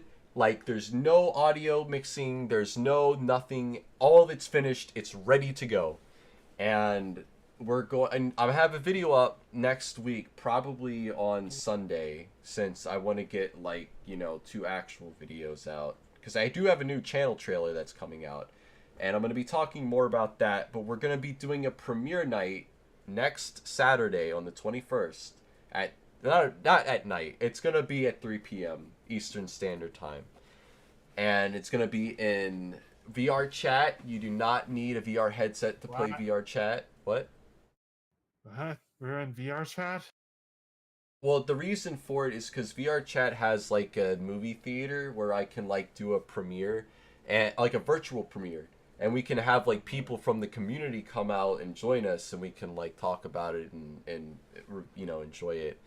So that's like the idea. I'm also going to be live streaming that event to YouTube just in case you aren't able to make it to VR chat or the room fills up. I don't think the room's going to fill up, but I am going to make it known that we are doing it. It's going to be a big thing.